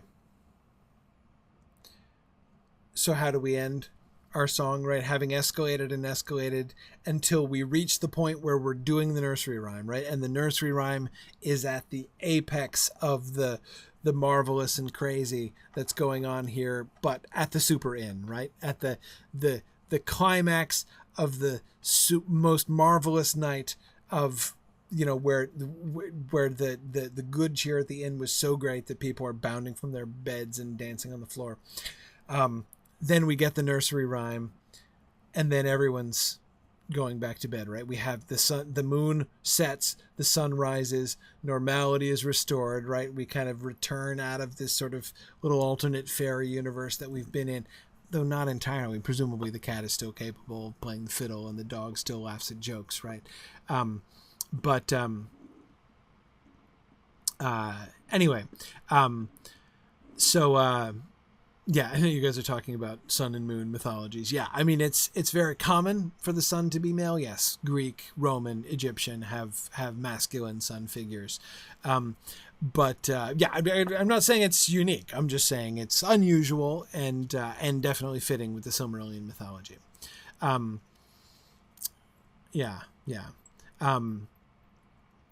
Cool. Anyway. And again, the reason I bring that up here at the end is that I do think at the very end of this poem, this final stanza, seems to me a much stronger gesture towards naturalizing, as I say, making this song into a naturalized citizen of Middle Earth in the Lord of the Rings world, right? Than it really has been throughout most of the poem leading up to this point.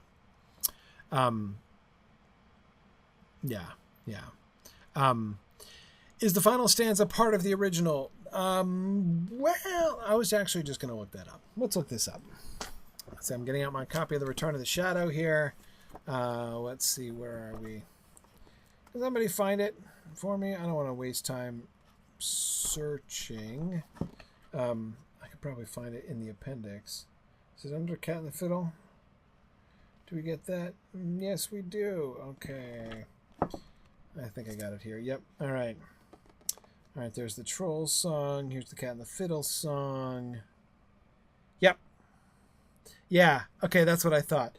I was pretty sure I remembered that. I wanted to double check to make sure. Yes.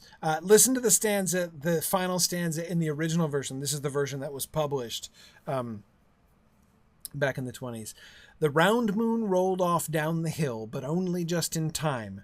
For the sun looked up with fiery head and ordered everyone back to bed, and the ending of the rhyme, right? So the sun comes in like a parent, sticking his or her head into the nursery and telling everybody not to knock it off and go to sleep, right?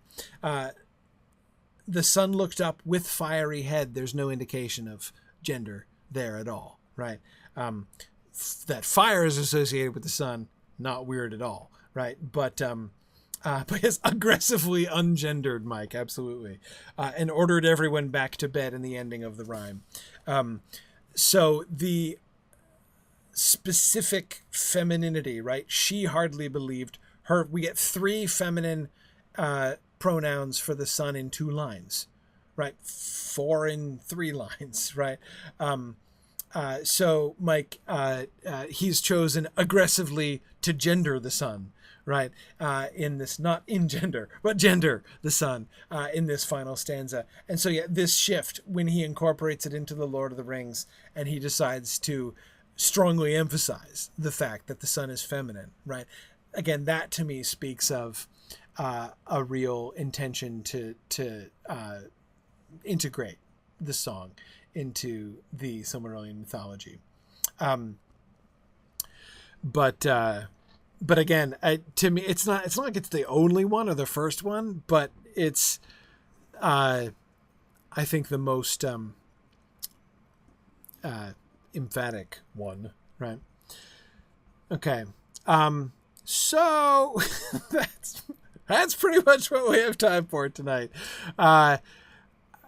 I'm sure it doesn't surprise anyone that we spent the whole class talking about the poem. I think, yeah, and this is a long song too, right? And thank you for indulging me, because I've never really done that before. I've never really gone stanza by stanza. I've talked about this before. We talked about this in my Tolkien's poetry class at Signum and stuff. But I've never really taken the time to do like an entire class session going stanza by stanza through this poem before. So that was fun. Tune in next week when we will get back to the responses, right? And of course, the disastrous after effects or effects of the second singing of the song. Yeah, Matt, fair enough. Matt says, if anything, it's surprising we made it all the way through the song. True enough. Well, we'll get to, so Terlonia will get to Frodo's embarrassing of himself next time. I don't know if maybe we could actually finish the chapter next time. That seems a little bit rash, but it's conceivable. I think it's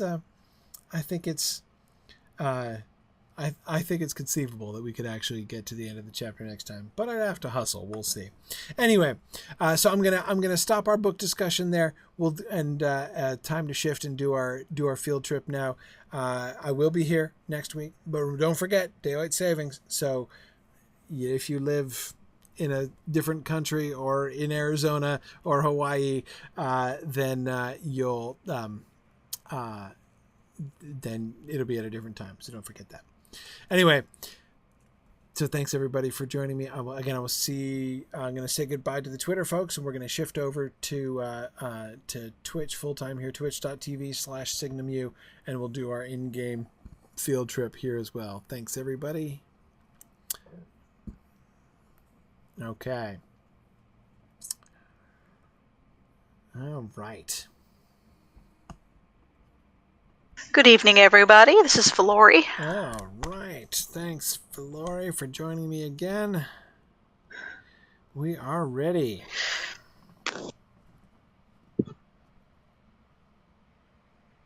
Sorry, I'm like stacking my sort of now tenuous stack of books over there. Okay. All right. Oh, wait, hang on a second. We're not going to fellow up, I think. We're just going to kind of hang together. Oh, I see. Level 7. Yeah, that'll be fun. But no, you should be able to hang with us. Yeah, so just we're just going to hang together in a group. We're going to be okay, we're not going to be in totally safe circumstances the whole time, but You signed the waiver, right? We're still going to be in breeze, so it shouldn't get too ugly. All right. So we have been touring the other villages around Bree. And I want to head to Archard and the Chetwood. We've looked at Staddle and Coombe, and I want to get to Archard and the Chetwood, as I say. Sounds good. And then we'll circle back around. So I'm tempted, of course, to go to the to the Midgewater Marshes, but I'm trying to save the Midgewater Marshes for when we get there in the book. Yeah. That'll be a long time from now, though. Yeah. Even if we do finish chapter 9 next week, we still have, still have the Strider chapter. We still have a long conversation back in the parlor to happen before we get to any of that. Okay, so I'm just gonna run, I think. Oh, Actually, okay. I guess I can mount up. All right. So let's see. Do we have anyone who doesn't have a steed? Let me see if that... I want to go through Coom. Probably best actually to go this way, right? Instead of going out. Yeah. Yep. The gate the normal way. That's right. Okay. I think that level 7 is not... Does she have a horse? I don't know. Just checking. Yeah. Possibly not. I love the high bridge. Yeah. Actually, I'm going to jump off the high bridge. That's faster, isn't it? Yes, it is. Yes, it is. And half the time you don't break your leg. Hey, I didn't. Look at that. Yeah. I think they changed. I don't know if there's a change in the ground or something like that. Maybe it's like Elrond's table. Right, exactly. The developers were just sick of hearing the crack of ankles. And the sort of desks in the lore hall work the same way. If I time it right, I can always jump off from the balcony and land on a table and not break my leg. See, the sound has just completely, deterred me from trying in most cases. I hear that, yeah. And for those of you who are not players, when you jump off and land, you there's a really distressing sound, inducing crunching sound. I want to shake the Foley artist's hand on that one. It's just it was very well chosen, yes, but it is hard to take after a while, and you get a whole group of people jumping off and landing down a cliff. It's I can't wait till my burglar gets that safe fall one. Yeah. All right, so here we are in the middle of Coom. I'm going to hang out here for a second while we wait for people to catch up with us. Here's the Comb and Waddle Inn. As we saw before we got through here in Coom last time. Let's see. We're gonna head up to Archet, so that means I'm gonna head over this way. Right. I want to make sure I'm pointing in the correct one. Okay.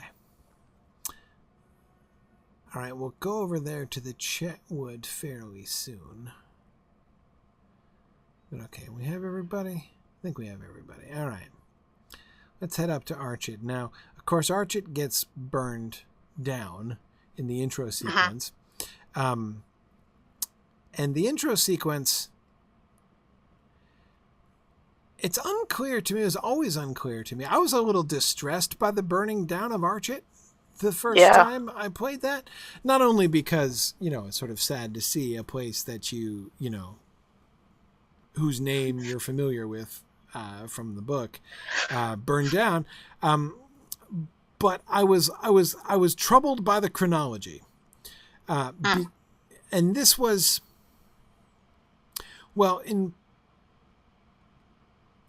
now I'm forgetting. It's only when you're playing a Hobbit, isn't it, that you see Frodo and Sam and Pippin going by at the beginning? Yes, that's right. All right, it's only when you're playing a Hobbit. So I didn't get that because I started with Wigand. The man in the intro to the... You just don't get that sequence at all in the human version, do you? Yeah, no. You wake up in the jail. Yeah. Yeah.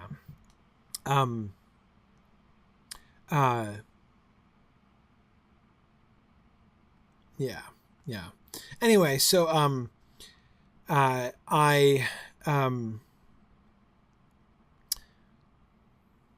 wasn't even aware of the chronology at first, but after seeing that, I became a little, I was told about it and I went and saw it and I was a little bit distressed, or at least uncertain, because if you're there seeing Frodo and Sam and Pippin walk by, and it's in the Shire that you're seeing them walk by, right? So they are on the. Here we go to the map, not the cute Archit map, nor the Breland map, but the Shire map, right? It's right here in the Green Hill Country. You know, they're in Chapter 3. Yeah, near Odo's Leaf Farm, I believe it was. Exactly. So this is the 3 of them crossing the Shire. This is 3 as company. And then in what within game chronology feels like immediately afterwards, you're in Archit, and then after running around for a little while, there's a battle in Archit, and Archit ends up getting burnt down. And it sort of seems like that's before they're there in Bree. But when you finally get to Bree, Strider's there, and the hobbits are also there, right? No, the hobbits aren't. They're not there you're only there with Celadine, Brandybuck, and the other Sackville. Yeah, in the intro sequence, yeah. But I'm thinking when you get to Bree, when you get to the Prancing Pony. Yeah, no, they're not there. They've already left. Right, they've already left. So by the time you get to Bree, they've left already. So we're in. No, wait, but Strider's still there at the beginning. Yes. Yeah, they're in a different room. Yeah, okay. Right? That's right. We start off with Strider, and then when we come back, Strider is gone. We're supposed to assume that he's met up with the hobbits and they've taken off. Right, exactly. So, and and I'm forgetting the dialogue in those. It's been a while since I've done, book 1 of the Epic Quest. Yeah. But in that initial sequence there, does Strider mention that he is still waiting for them? So when you're questing with him and going back and reporting to Strider and trying to figure out the whole Umdir the Ranger thing, that's while he's still waiting for the hobbits to show up. Yes. And then you go off and then you go off and do your thing, and you're supposed to believe that probably an evening has passed. The hobbits have come and gone with Strider the next morning. Right, and you just missed it. You missed Frodo's performance in the Prancing Pony. By the way, I've always been disappointed that there's no session play for Frodo's song in the inn. Yeah. I don't know. The ring is on. Quick, get to a hiding place. Yeah. Now take it off. Who's this mysterious fellow in the corner? Yeah, I would love to see them do a Frodo meeting Strider and, having his mishap with the ring session play. Let's see, if we did that, who would you session play as? Mugwort. You would session play as Mugwort the Hobbit. That's how I do it. That's how I do it, yeah. Maybe it's Parliament and you have to fight off the ranger who's trying to get at your poor guests. But Sam, the problem with session playing as Butterbur is that he's not there when Frodo you're right. He only hears about it after the fact. Yeah. I think you'd have to be Frodo, and you have to get out from safety and then make sure you're not seen, and then come out when you're supposed to. It's true if you actually want to have any, actions that the person has to perform, rather than just one of those session plays where you're observing something happening, which are really fun. Exactly. I mean, I love those. But anyway, yeah. So yeah, you to actually Tony suggests Sam to session play as Sam, the only Hobbit who's actually keeping a low profile in the common room that evening. I think Sam has more horse sense than we give him credit for. Yeah. I think so. Druid's Fire's suggesting doing the session play as Bill Fernie. That would be interesting. Or the squint-eyed Southerner. The squint-eyed Southerner, I was going to say, yeah. Yeah, exactly. Anyway, that's sort of a monster play. Exactly. Yeah, so I'm getting distracted here. My main chronology. So I guess that we're supposed to understand that the whole time that you're there in Archit questing around, a lot of time passes, right? Yes. But it's still before they get to Bree. So yeah, but then they send you back to Mickle Delving, and you're supposed to do the whole epic line in the Shire. In the Shire, right? If you play as a Yeah. hobbit, yeah. So, I think that they are trying to construct the chronology within the game. By the time Frodo and by the time the events of Chapter 9 occur, by the time Frodo and the hobbits arrive at Bree and are in the common room of the Prancing Pony, Archet has recently burned down, according to the game chronology, and that's tough. I think I have a hard time with that. Like, how could that not come up? By the way, one of the towns just burnt down to the ground. Exactly. I mean, you'd think that that such an event would be so monumental that nobody in the common room at the Prancing Pony would be talking about anything else, right? JJ says, well, the arrival of visitors drove it out of their minds. Exactly. That's the thing that's kind of hard to take, actually. Well, there's no accounting for East and West. Yeah, apparently. This is sort of making it there's no accounting for the middle, really. So, I mean, one thing that I guess I would say is, I don't know. I mean, obviously, this whole sequence, right? This whole opening sequence is like literally the oldest part of the game. And, I think that, you can see some evidence of them not really kind of getting their stride yet in working out how the story is going to, like how the story that they're telling is going to be related to the primary story. We see flashes of it, like the meeting of Frodo and Sam and Pippin on the road, right? Does show or the fact that the fact that these hooded figures are looking for hobbits, even if they mistakenly got us. Right, exactly. And I like the conceit of them having caught a Sackville Baggins and are mistaking him for like the Baggins that they're looking for and seeking to interrogate him and stuff. The fact that they have captured and are imprisoning and plan potentially, most likely to torture these other random hobbits also seems to me perfectly plausible, like just exactly the way that I would expect Black Riders to be acting in the Shire.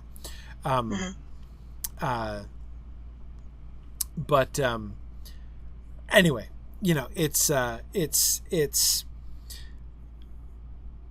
there. So we can see a lot of really interesting sort of extrapolation there. But the main thing that I mean, later on in the story, we see them much in the game story, that is in the epic story, we see them much more successfully kind of paralleling the action to the story of the book. And it seems almost like at the beginning with the burning down of Archet, like it seems almost more like a kind of alternate universe world than it does sort of showing us what's happening around the outside of the published story, which is what we end up getting for most of the rest of the epic story and a lot of that. So I don't know. I mean, this is me sort of speculating, but the reason I point that out is that something like that, the burning down of Archet, I'm trying to think of other examples of that kind of thing, because it's not going to change. Drastic. Right. Something that drastic. Now, again, it's not drastic in the sense of, I mean, it's not like the story goes to Archet and they've totally changed the Archet story. I mean, we never visit Archet in the story. It could be burned down for all we know, right? But again, like it doesn't really very plausibly fit within the story as we get it. And as opposed to the towns that get burned down later in the game, which actually do fit in a lot better. Exactly. Like and again, Dunlin and Rohan. That commitment to having the epic quest line either follow the story in parallel or flesh out details of the story that, I mean, even by the time we get to book 4, were involved in doing things like spending a whole long quest line fulfilling the promise of one sentence in the Fellowship of the Ring, right? We're told that scouts are sent out, searching for the Black Riders and, accounting for all their horses and things like that. In one sentence, we're told that that's a thing that happens, right? And so, and even I love and I loved this so much, and I still love this. This is really the moment when I totally fell in love with the epic story in Lotro, is when they, because we're told, of course, in the Fellowship of the Ring that only 8 horses were found, right? But we're not, it was just, immediately 8 horses were found, and that's all we're told, right? But then the fact that we get this whole but where was the 9th horse, right? What happened to the 9th horse? There's got to be a story there, right? And Elrond's all concerned about the 9th horse and what happens. I love that, and that kind of storyline, right? That whole category of adaptation, to take a little detail from the story and say, what was the story about? We're not told that story, but what was the story behind that? And to use that as the mechanism of expanding into the, the story for gameplay. Yeah. I think that's really, really cool. I think that's really, really fun. Yeah, no, I'm with you on that one totally. And we don't, and even things like the Lone Lands, which we'll get, into a little bit later on in our tours.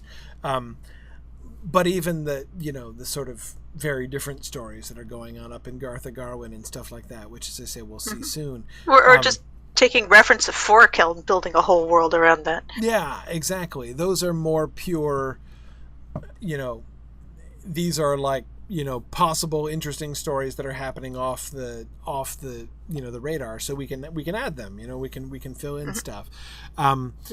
And they can be Bernie and not distract us from the main story. Exactly. Things can be set fire to, and we'll be okay with it. Anyway, so, this as a piece of adaptation, I find the Burning of Archit awkward in ways that the Lotro story tends not to be awkward. And it's hard for me not to conclude that the reason for that is they just kind of, got more adept at that as they moved through. And it does seem contrary to the idea that we're met with in Bree, the fact that the war has not reached here. Right. Yes, exactly. Now, we'll get to, I want to follow that up a little bit, but I'll talk about that a little bit more when we get to the Chetwood. I want to get out into the Chetwood a little bit.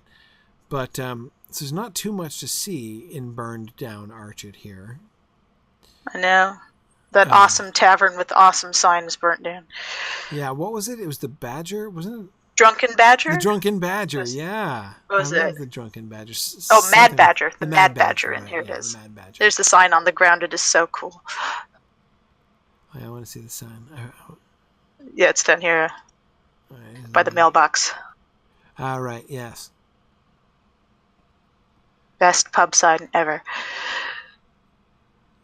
Hey, look, the badger's standing on its head. Yes. Just like the cow and the horses. Yes, he does have that sort of feel. Yeah, that's cool. All right. So let's see. Anything that we can learn from, of course, we can see architecturally, very much like Bree, stone and wood houses, of course, a little too much on the wood side. What with the fire? This fountain is interesting. Doesn't this fountain look really old? Yeah. It's got like the rust deposits under the spouts. Yeah. This fountain looks super old compared to the rest of the town.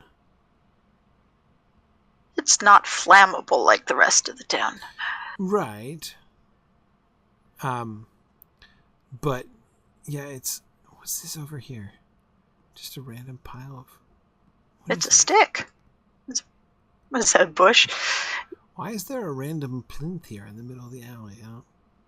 What's up with this? Looks like it was part of some support thing. Weird. I don't know. Maybe they're horse rings. Strange architecture here, arch it. Well, it's basically the half timber stuff like we saw. Right, in Bree, exactly. like Though we don't get as many stone buildings because, of course, we don't have as much of there's no evidence of any, apart possibly from the fountain, we don't get any evidence of Numenorian building here in Archet. The whole thing. Yeah, there's hardly any masonry.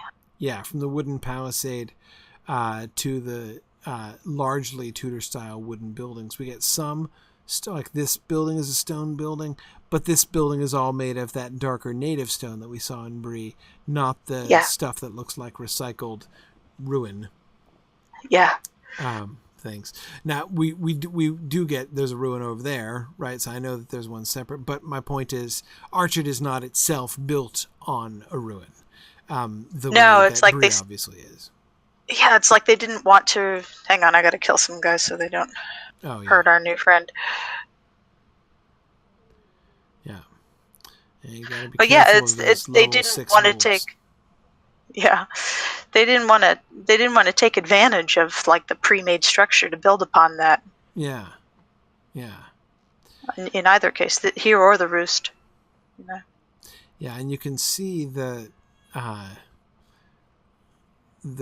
ruin here, the Arnorian structure, clearly much more of it's not exactly very fortification-ish.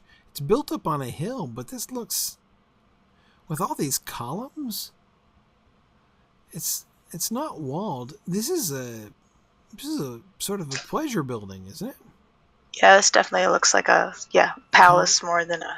Colonnades and open... The fortress is on the other side, where the Blackfolds are. Yes. That's the fortified part. This is definitely more, look at this beautiful colonnade. Look at this... this is for... This high tower. Is for the view, right? Yeah, pretty much. Ah, the lovely fertile valley. Yeah. Yeah, all these different kind of terraces building up. Oh, yeah, and the big rotunda at the top. Yeah, exactly. Right, whereas, as we can see straight ahead, we can see a Numenorian, an Arnorian wall. Uh-huh. And a tower there? What is this, a watchtower? Oh, where are you? Where are you? Everyone's on the top of at the rotunda. Where'd you go? I went galloping off. I just saw a ruin in the distance and started making for it. Sorry. I'm up. I'd hate to be on vacation with you someday. You're going to be like this in England, aren't you? You're just... Where did the professor go? Oh, he's just, Yeah. Okay, sorry. Here I am. I'm fell on in the road. Thames. I don't know. I'm on the road in the open here. On the road in the open. Okay. Okay. Yeah. Sorry. I went herring off towards it. See ruin in the distance. You know, that's what's. Yeah. What else 73 was just saying I was looking for an Oliphant to walk under. Ha ha ha.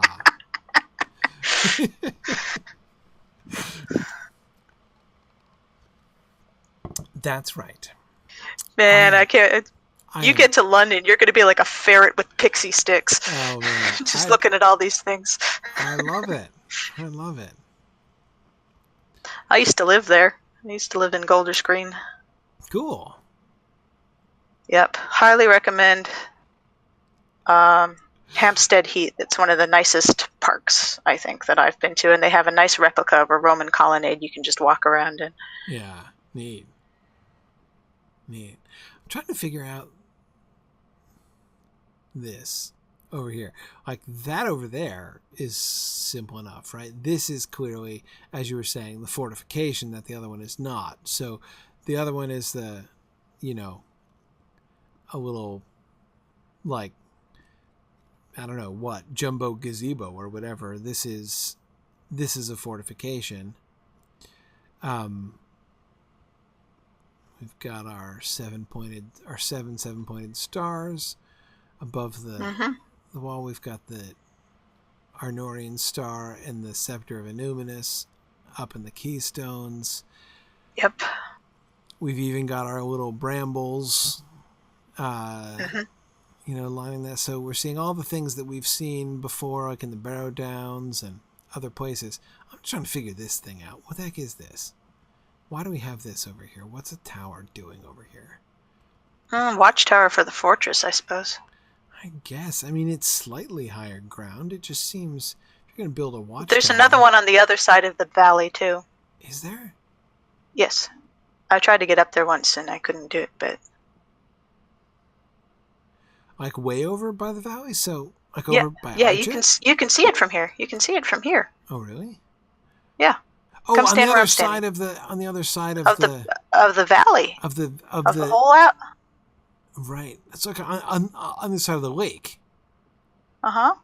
Well, not just the... Oh, that's where the fortifications to stop them from getting into our shit. No, look across, look west from here. Right. Okay. Look where I'm pointing. I don't see a ruin. Okay. I have my graphics on really low. Maybe that's it. Maybe there's a ruin over there. Oh, there is. I'm just sure you can't. Oh, there's trees in the way. That's why. Okay. Yeah, I'm seeing trees. Okay. Okay. Yeah, it's because my graphics are set so low because I didn't want to freeze up.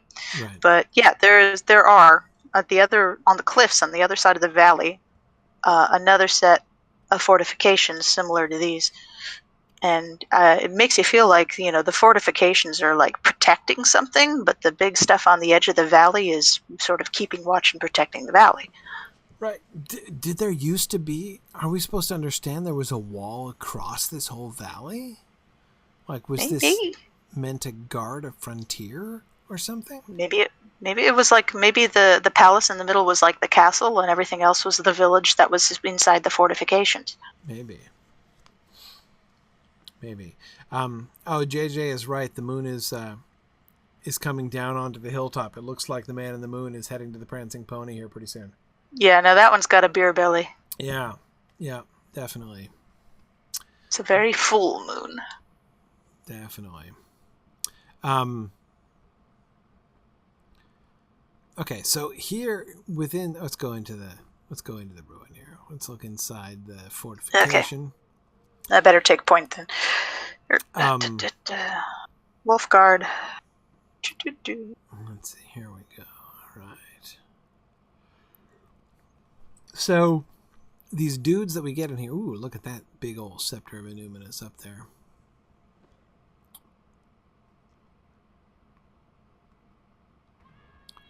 So within these ruins, we get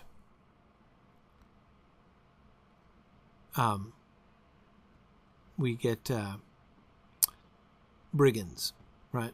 The Black Wolves. Mm-hmm. Yep. Now,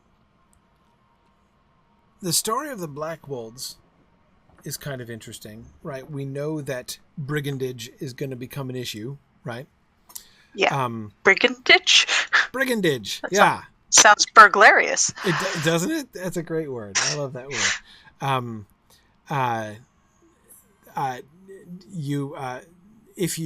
You're almost like obligated if you use the word brigandage to also use the word outlawry, which are both really fun words.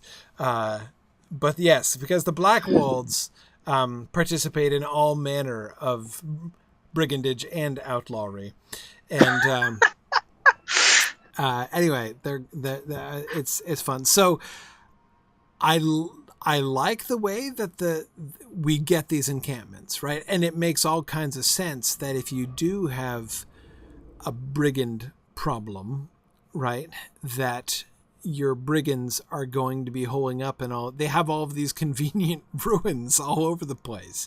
That the ruins of Old Arnor are going to provide a lot of hideouts for local brigands, and I think that's a really interesting element of the story. I think that the brigands that we get in, by the end when we are told in the Return of the King, that they had a real set to in Bree, and that they've been having a problem with robbers around. it makes all kinds of sense that they would already have been beginning to be a problem. Now, the really interesting thing is the choice that they make to have the local outlaws not just be from the south, but from the north, right? One of the things that you can see in the Bree story as they unfold it here is that we get the influence of both sides, right? We get the southern influence of the people coming up from Isengard, the White Hand folks who are, some of the people coming up the Greenway are honest refugees, as we've seen, but not all of them are. Some of them are actual spies and troublemakers in league with Saruman. And that's the story that I expected. So I was totally unsurprised to find brigands around here, and I thought that was cool. I'm like, okay, they're out here on the outskirts. They're having more problems with them here in Archit, but it hasn't gotten to Bree yet. It will, soon, but it hasn't yet. And I like that. But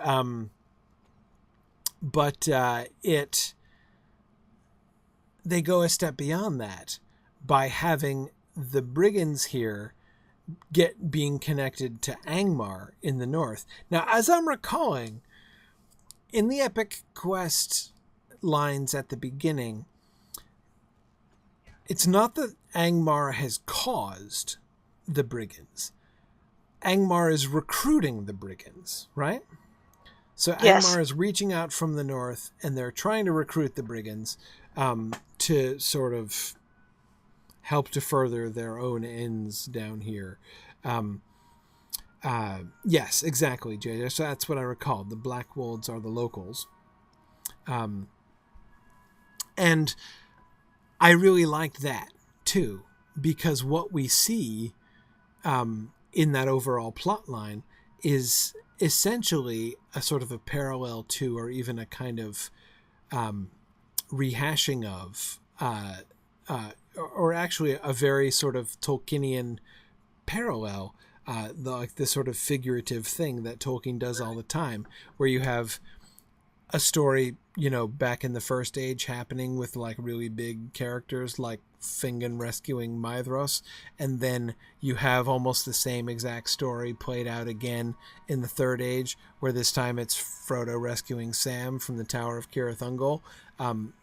But it's, very deliberately parallel and almost the same thing. But so, these kinds of stories that repeat themselves again and again, though often getting sort of smaller in scale as we move forward.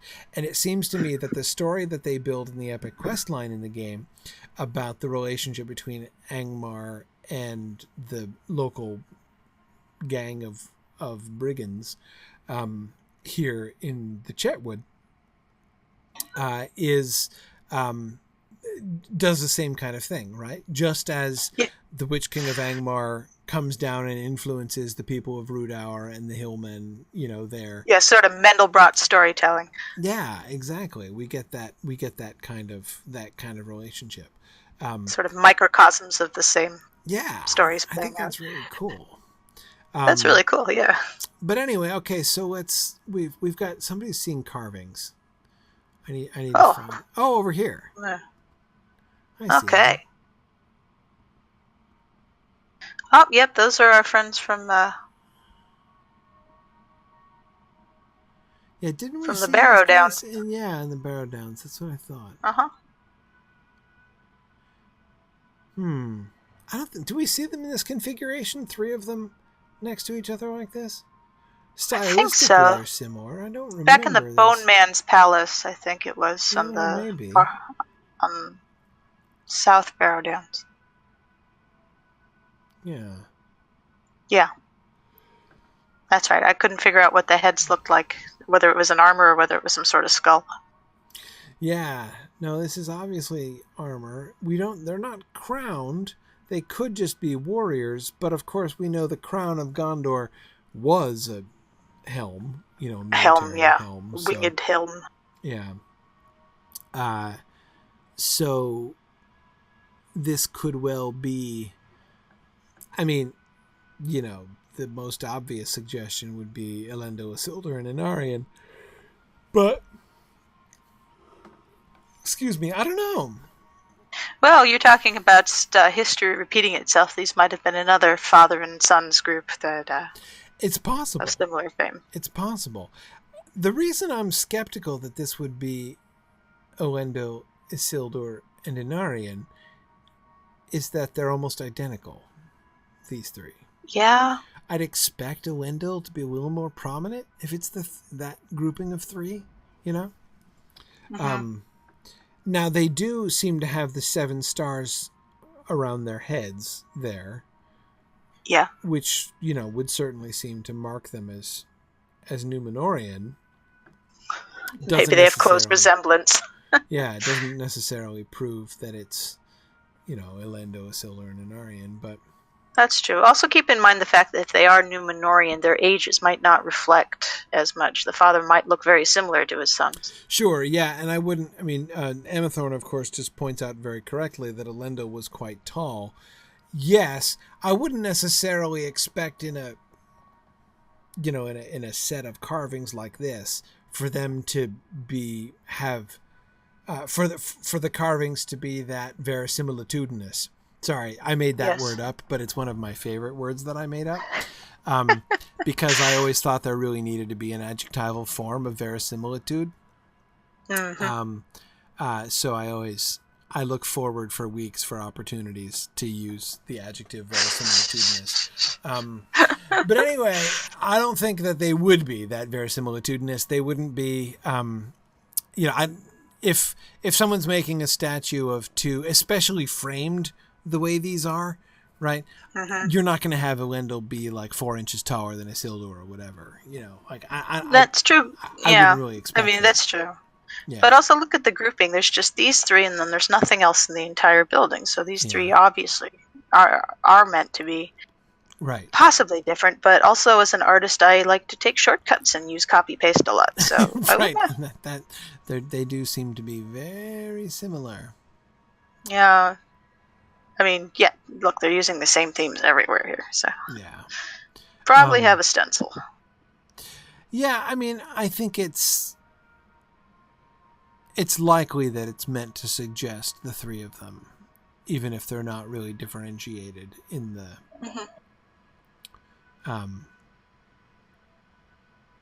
in the carvings. Yes, we've seen throughout history that, you know, artist interpretations don't always reflect life. Right. Right. And there could even be a symbolic function to having them look almost identical, right? To be representing, you know, those 3 kings, you know, the 3 Númenórean family members that came over. The 3 kingdoms united. Exactly. And, you know, to sort of show them as sort of peers rather than as hierarchical in that way. Rivals. Yeah. Yeah, okay, so, and we see, I've been talking about the Chetwood, but of course we're not actually in the Chetwood. We're still in the greater Archet area here. Yeah, we have to go back out to Coombe. Yeah. Coombe, yes.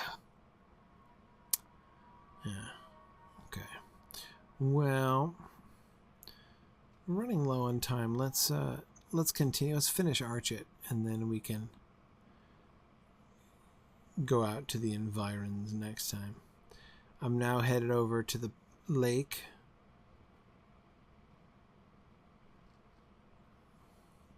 I want to head over to the spidery bits of the ruins. Yep.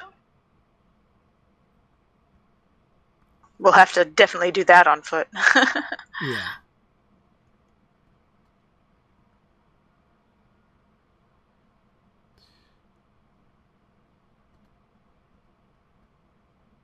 And I don't know. I don't know that we want to actually enter the cave, but I still retain bad memories of that cave from back when I was like level 9. Did you stumble across that big spider before you were ready to? Oh, did I ever? Yeah, I didn't die. I didn't die, but I ran screaming from the cave, kiting like 15 or 20 spiders behind me. I see one of those every now and then. It brings back memories. Yeah. Yeah, so this sort of maze is kind of interesting. Again, trying to figure, the kind of layers within layers of walls and and I love the guy who's like, careful, there are spiders here, and there's like spiders crawling all around him. Yeah, think, bud. Yeah. Yeah, it's almost like it was designed so people could wait behind things to get them as they pass through. Yeah, like this is a very tightly guarded pass or like concentric defense. The bottleneck technique. Yeah, and I'm trying to I don't totally get it, like why it should be like trying to understand the kind of, especially since, as we saw, the town that's on the other side, and here we get the palisade wall, right, which is just the modern arched wall, and the buildings behind it are the modern wood as well. So was this where they were guarding from or to, like, what? Anyway, I'm just like yeah, it does sort of imply there was something. There's like something. It does imply that Archid is built on something we don't see. Yeah, it really kind of does, and especially with the location up here in the corner, you'd think this would be a charming little defensive position. But it burnt down, fell over, and sank into the swamp, kind of thing. Right, exactly. Oh, and yes, the gate is not here in the intro area. It's only here. Well, it wasn't a gate. It was just a. That's just a gap. It's just a wall. It's a gap that's been made in the wall. Exactly. After But the only thing they have around them, which is trees. Yes. Yeah, in the battle. Yeah. Yeah. The only thing that didn't burn. Now, Archit has an enormous jail again. Yeah. Archit is a small little village, and the prison is like the biggest building in the whole village. Really? Yeah, it makes you wonder if it's multifunctional. It's like it's the jail, it's also the function house, it's also where we hold the balls. It's just right, exactly. It's where everybody has their wedding receptions, in the prison, like you do. At the historic Archit jail yard. Exactly. They probably have a craft brewery or something in here. I don't know. Not anymore. Not anymore. It burned down. Now, see what they did. No, they got barrels stuff Look over at here. that. Yeah. That's right. Yeah. Craft brewery over here. Totally. Yeah, you called it.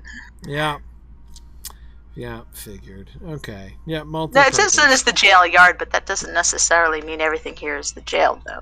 That's right. And it's not Archit. In the opening sequence, it's not Archit where you're imprisoned, is it? I don't actually know. It might be, actually, because, yes, I think you came in through... So, yeah, I guess you were in one of these, massive jails.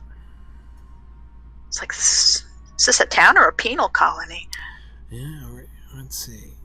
You're right, because this is one of the gates you had to go through and then fight the brigands off over here. And crazy. I got a bit turned around, though, so I'm not quite sure. But... Right, yeah, okay, because this is the courtyard with the old fountain. And then if I come around here and go back through this other gate...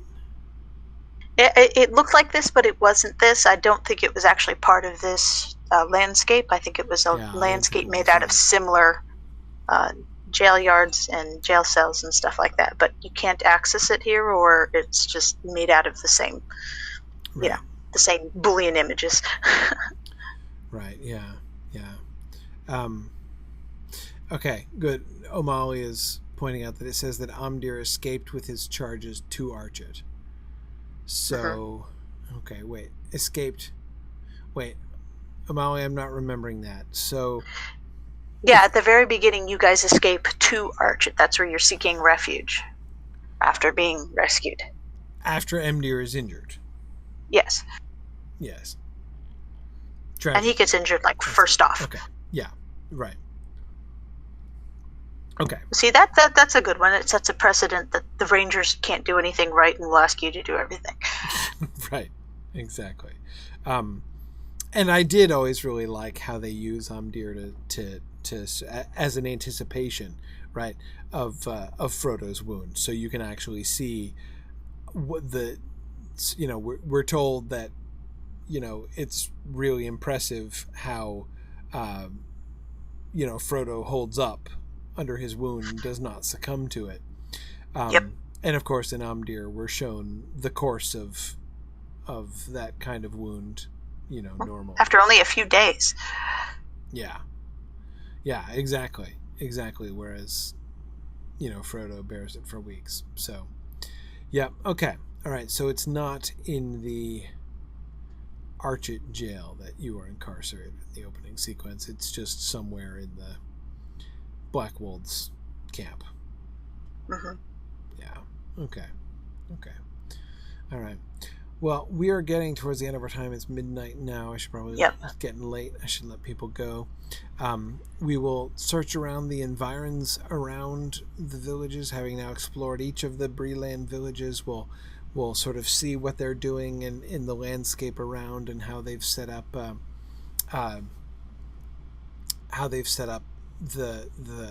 land, the sort of the land of Bree, not just the village of Bree.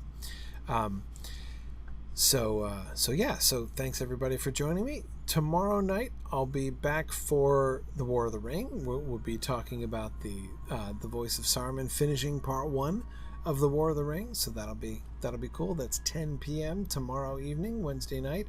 Assuming I still have power, we're going to be getting a foot of snow tomorrow night. So good luck. There's a non-zero chance that I'll lose power, in which case class will be suddenly canceled. But hopefully, we will we'll sort it. But anyway, so we'll see what happens. But so Lord willing, and I don't lose power, I'll be back tomorrow night, 10 p.m. for Mythgard Academy, War of the Ring, and we're going to continue. We've got Silmfilm and Grifflet back again this Friday, so that'll all be good. So hopefully see you guys again soon, and thanks for joining us. Good night now. Bye guys. Bye. Thanks for joining me on this epic exploration of The Lord of the Rings and of Standing Stone's video adaptation of Tolkien's story. If you are having even half the fun I'm having on this journey, I hope you will consider supporting the project by donating at signumuniversity.org/fund.